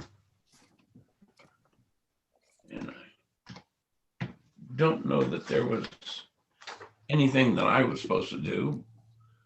But Senator Waters had an amendment, 0367S. okay. That was going to be reviewed.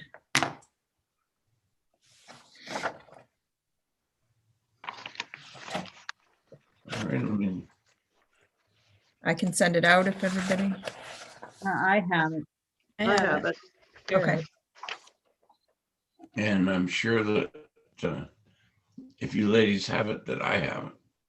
And I'm going to open the folder for 84 now. This is the omnibus about posting of notices on land and public bodies.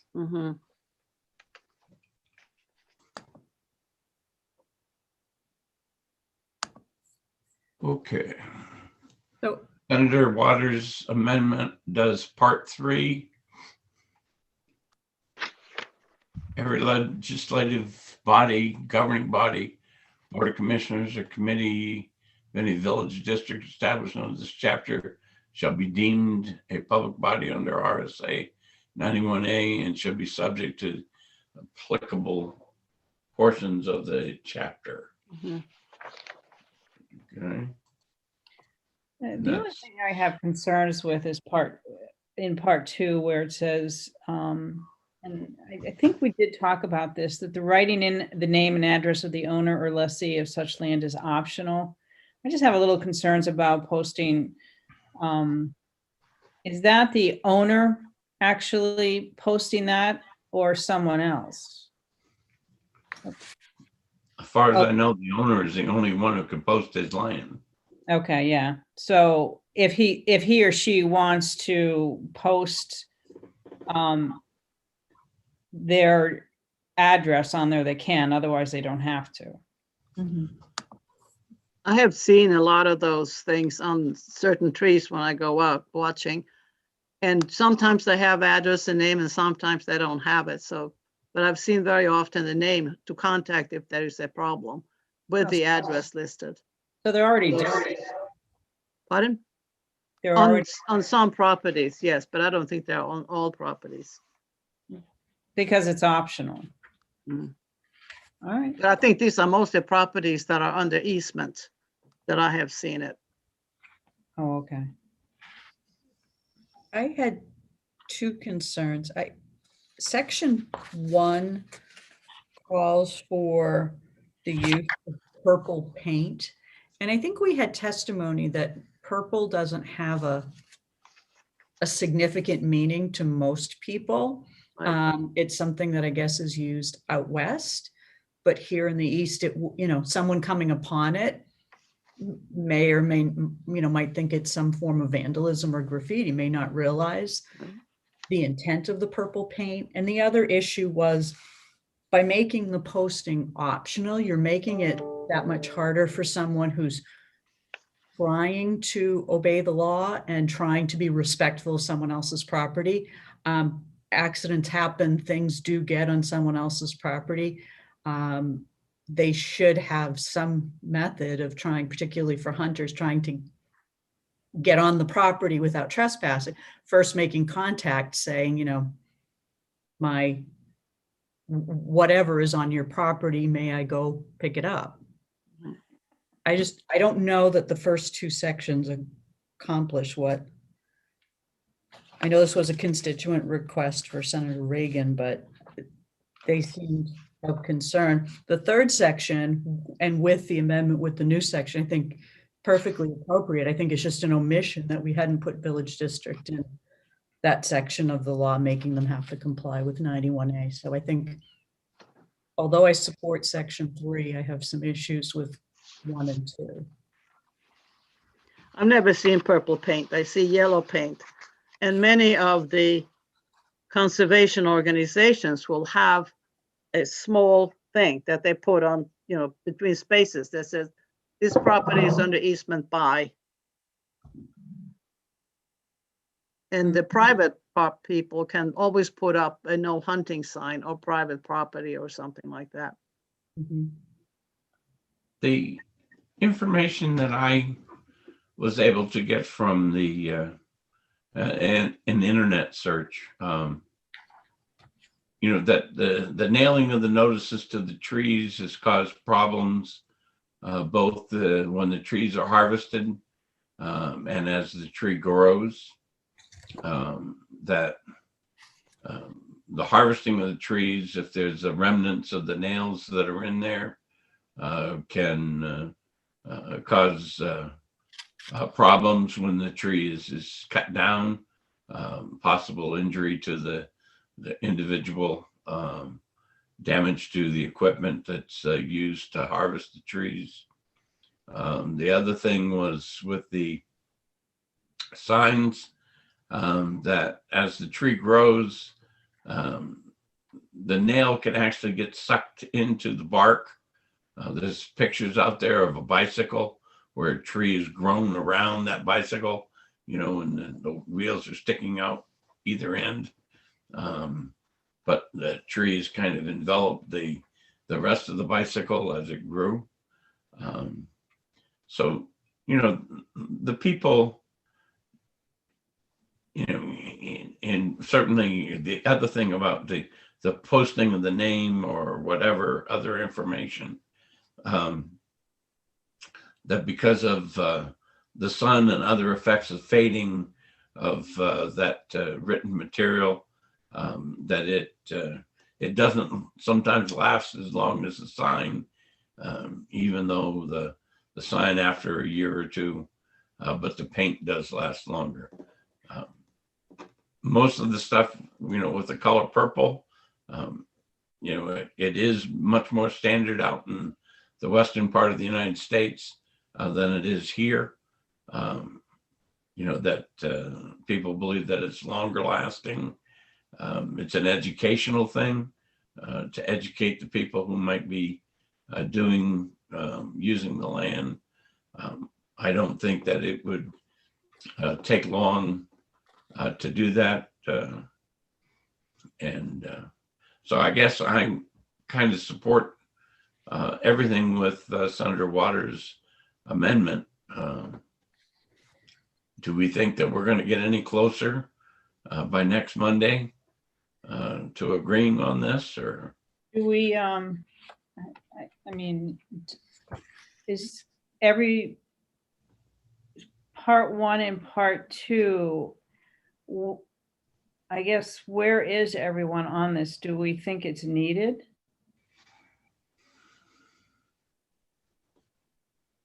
I don't think purple paint is needed. Okay.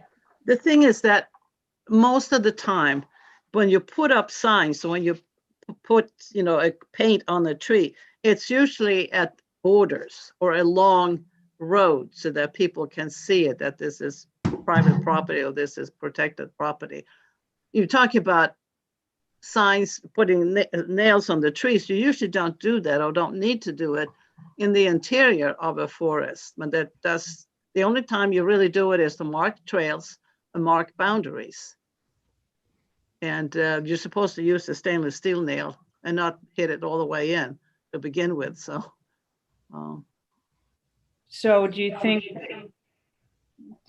that the what we have on record now suffices our needs for 1 and 2? I think so. Senator Gray?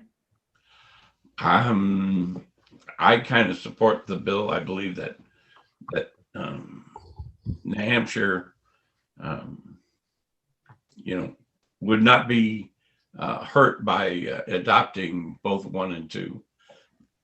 But I have been in the minority before, and I know how to do that. So, all right. So it sounds like at least part 3 people are agreeing with.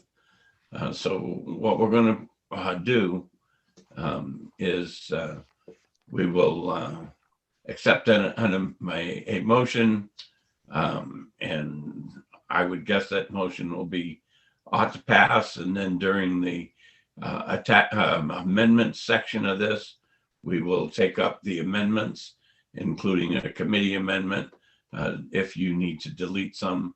And we've got Tricia telling me I'm either wrong or I can do it better or whatever. Mr. Lehman has his hand raised. I don't know if you want to bring him in. He might have a comment on. I'm always willing to listen to someone smarter than I. Okay, Rick, you can unmute. There you go. Hi, I'm just following along here. It's not entirely clear to me whether the approval that you are expressing has to do with the bill as it is initially drafted by Senator Reagan, in which part 3 has to do with unincorporated places, or the amendment from Senator Waters, which has to do with village districts, because Senator Waters' amendment appears to replace Senator Reagan's intent to have public bodies created by unincorporated places be subject to the right to know law. Senator Waters appears to want to have public bodies created by village districts subject to the right to know law. Those 2 things seem to be completely compatible with each other. So it's not clear to me whether the intent of the amendment is really to undo the original bill or simply add to it. Or am I missing something entirely, which is always possible? Reading the amendment, it says new section public body, RSA 52, inserting after section 11A, the following new section. It does say replacing part 3. So Yeah, it does say replace. His amendment would be to replace. And what you're suggesting is that it could be, instead of a replace, amend. Yes, it seems to me it could be a new part 4. Comments from the committee? Well, he had the wrong RSA to begin with, so he's corrected it in 3. He had 53 before and changed it to 52.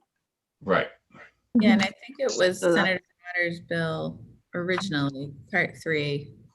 Senator Waters is the original prime sponsor. So the other section needs to go away anyway, I guess. So the amendment would be appropriate. Right. Mr. Lehman? That's fine if that's your intent. It just wasn't clear to me that that was the intent, and that I have the as introduced version, which talks about unincorporated places, and if unincorporated places needs to go by the wayside, that's fine. I just wanted to make sure that was the intention that everybody understood to be the case. Okay. Well, I did believe that the section 53 during the testimony was identified as the wrong section. It should have been 52. So that makes it easy then. Okay. So do I have a motion on the bill?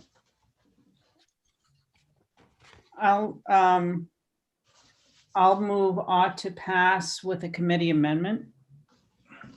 So we have a motion ought to pass by Senator Birdsell, seconded by Senator Ward.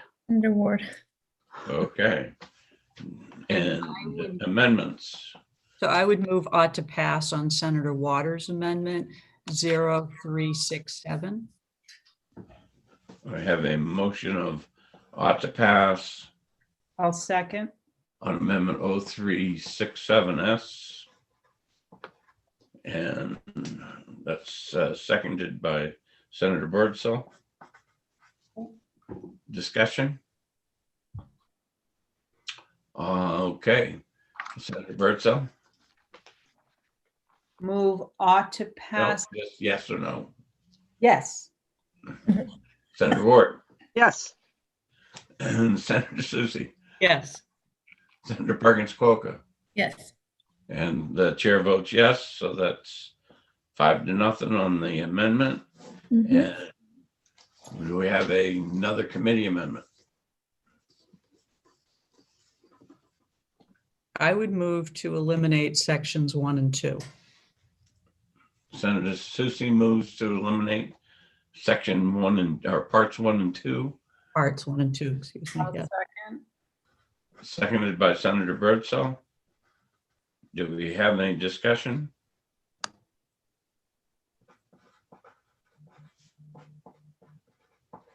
Seeing no discussion, I'll call the roll.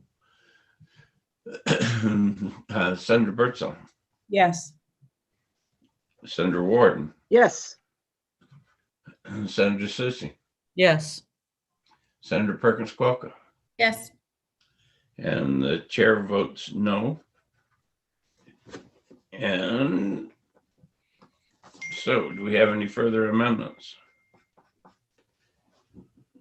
Seeing none, we're back to the main motion as amended, which only includes part 3 as amended. I move ought to pass as amended. We've already done that. Okay. Yep. You've already made the motion. Senator Warden seconded it. And unless there's some discussion, we'll take the vote. Senator Birdsall. Yes. Senator Ward. Yes. Senator Susie. Yes. Senator Perkins Coca. Yes. And the chair votes yes. Do I have a further motion on this bill? Move consent. Consent. All right, we have a motion to move to consent by Senator Birdsall, seconded by Senator Ward. Discussion. Seeing none. Senator Birdsall. Yes. Senator Ward. Yes. Senator Susie. Yes. Senator Perkins Coca. Yes. And the chair votes yes. And If you want, I'll take it out since I made the motion. okay, Senator Birdsall.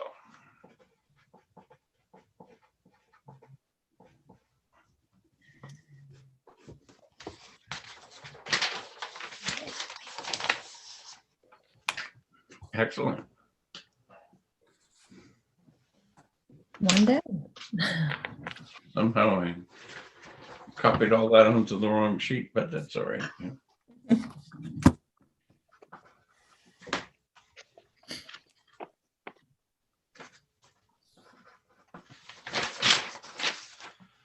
All right.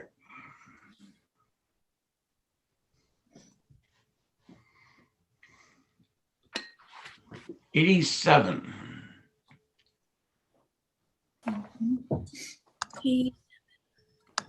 That's the one we heard today.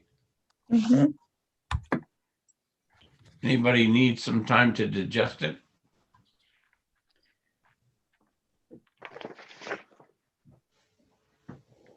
Well, I mean, I personally, I like part 1. Okay. I think there was some concern of maybe about part 4. Right. I don't know. Well, that was Cordell's, whether it was 60% or well, 2/3 or 5, what is it? 2/3 or 5? 3/5. 3/5. Yeah. So, but then Mr. Van Magnus said that anything like that has to have a public hearing anyhow. So it seems to me that there's the opportunity for discussion and, in-depth discussion of the bond issue.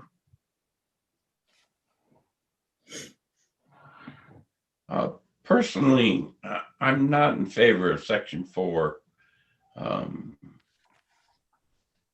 I just think that, saying that town meetings are sparsely attended is an excuse.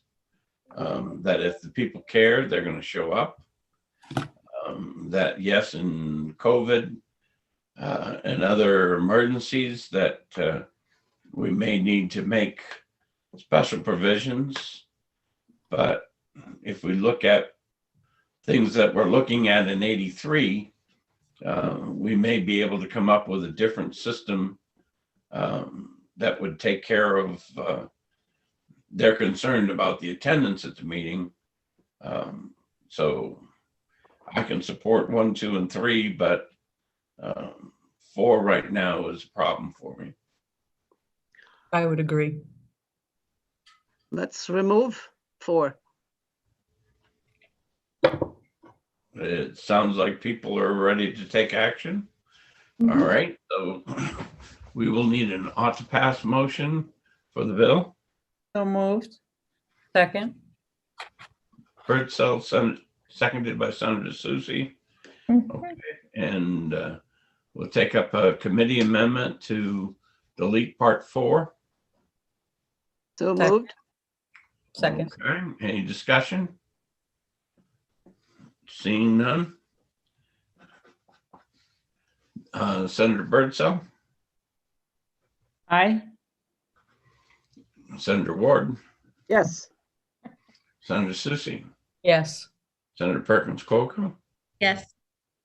and the chair votes yes. So On the amendment, correct? that is on the amendment. Committee amendment to delete part 4. Okay. Have any further amendments? Okay, going back to the original bill as amended by the committee amendment. Move on to pass.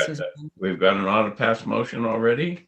And are there any other comments from the committee? Seeing none, we'll call the roll. Senator Birdsell, Yes. Senator Ward, Yes. Senator Susie, Yes. Senator Perkins Coker, Yes. chair votes yes. That's OTPA. Move consent. And do we want to put this on consent? Who was that moved it? I moved consent. I'll second.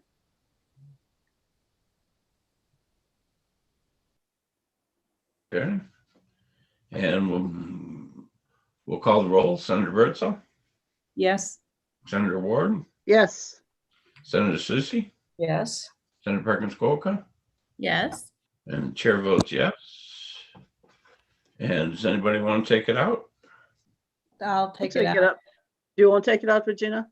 Yeah, I Okay. think my name's on it, so. Yeah, okay.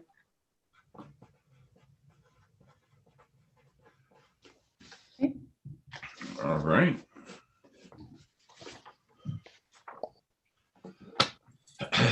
All right, so 89, we're not going to hear until next Monday. And the only other one we've got is 90.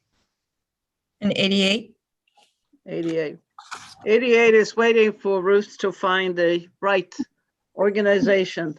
It looks right now it's going to be OSI, but that has to go through the governor. So I'm waiting to find out what the verdict is on that one for the agency maintaining the list.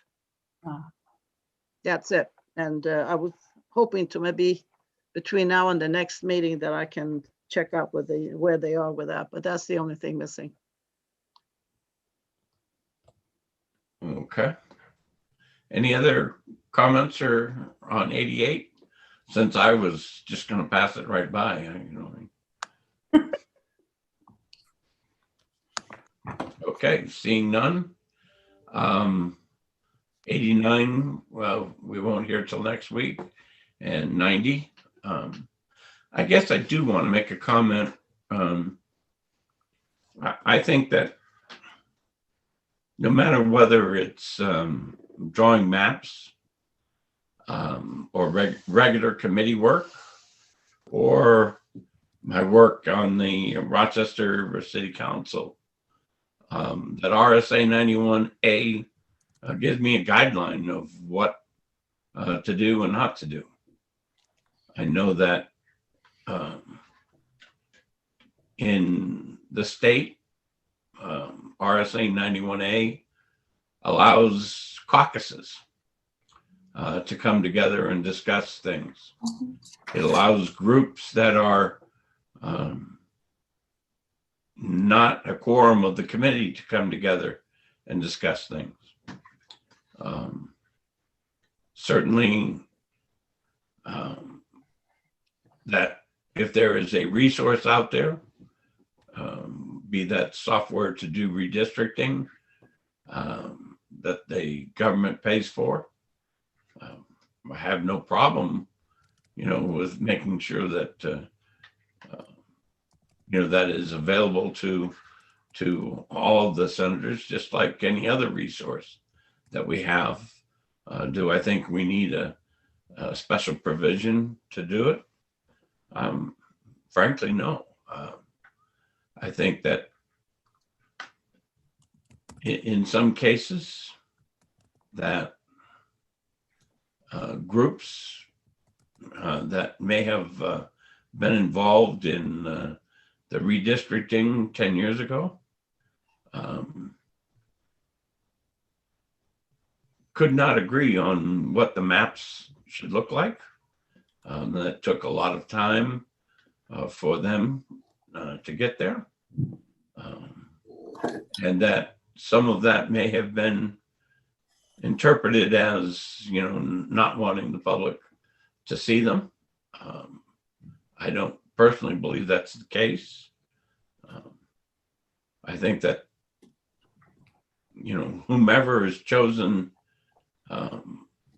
by the Senate president and the minority leader for the Senate to go participate in these committees, that they will choose wisely, and those people will uphold all of RSA 91A the way it was intended. So again, not that anything that's in 90 is bad, but I think that it's already covered in most cases by the statutes that are out there. So we can open it up for comments again. And Senator Perkins Coca. Yes, Chairman, thanks for your comments. As a process point, I just don't want to forget to introduce my amendment to this bill. So I just want to make sure you guys have that as well, which simply makes the act effective upon passage and makes sure the maps would be timely available. And I appreciate your comments, and I understand the spirit of them. I like to hear that, you don't see anything in SB 90 that is bothersome. And I guess I respectfully offer that, I don't think 91A is this specific. And, I think it's just good practice. It's great to give the guidance that now, as we enter a new age where we can participate in government differently, that we'd like to have a website where these materials are available, and maybe, the technology or being able to hold a meeting virtually is somewhat covered if our bill on 91A, Senator Daniels' bill and I goes through. But I think that even offers an alternative where you don't need to provide electronic access if a physical meeting is held. So, and I know 91A doesn't specifically mention maps, which of course are just such a cornerstone of this process. So I don't want this bill to be taken as an implication. I think that it's intended merely to set up some rules of the game here that everybody agrees are fair and may not be completely needed, but on the other hand, I just don't think there's anything as specific out there. And I think it's just a good guide for practice this year and, for this process going forward. So I hope you'll consider those comments.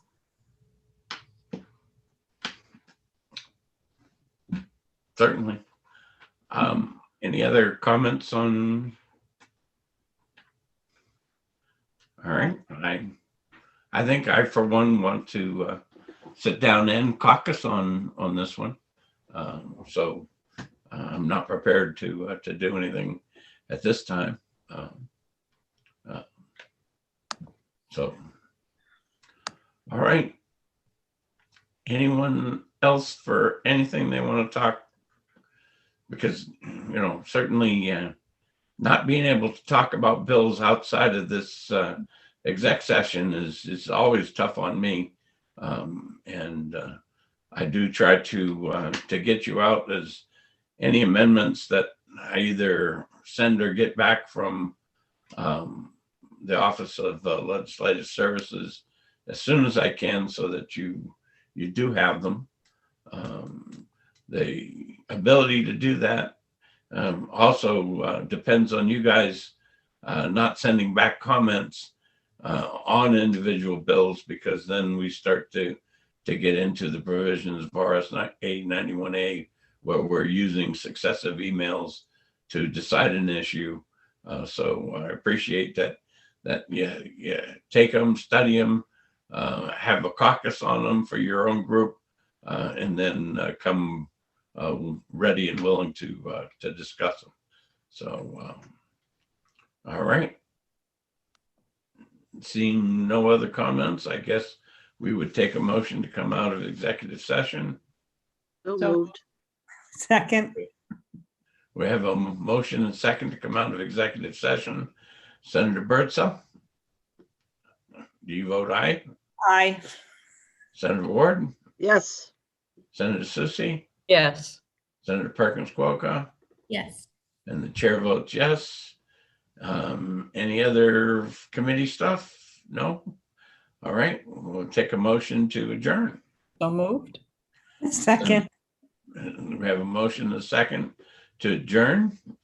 We'll call the roll. Senator Birdsell? Yes. Senator Ward? Yes. Senator Susie? Yes. Senator Perkins Quokka? Yes. And the chair votes yes. Thank you all. Thank you, Mr. Chairman.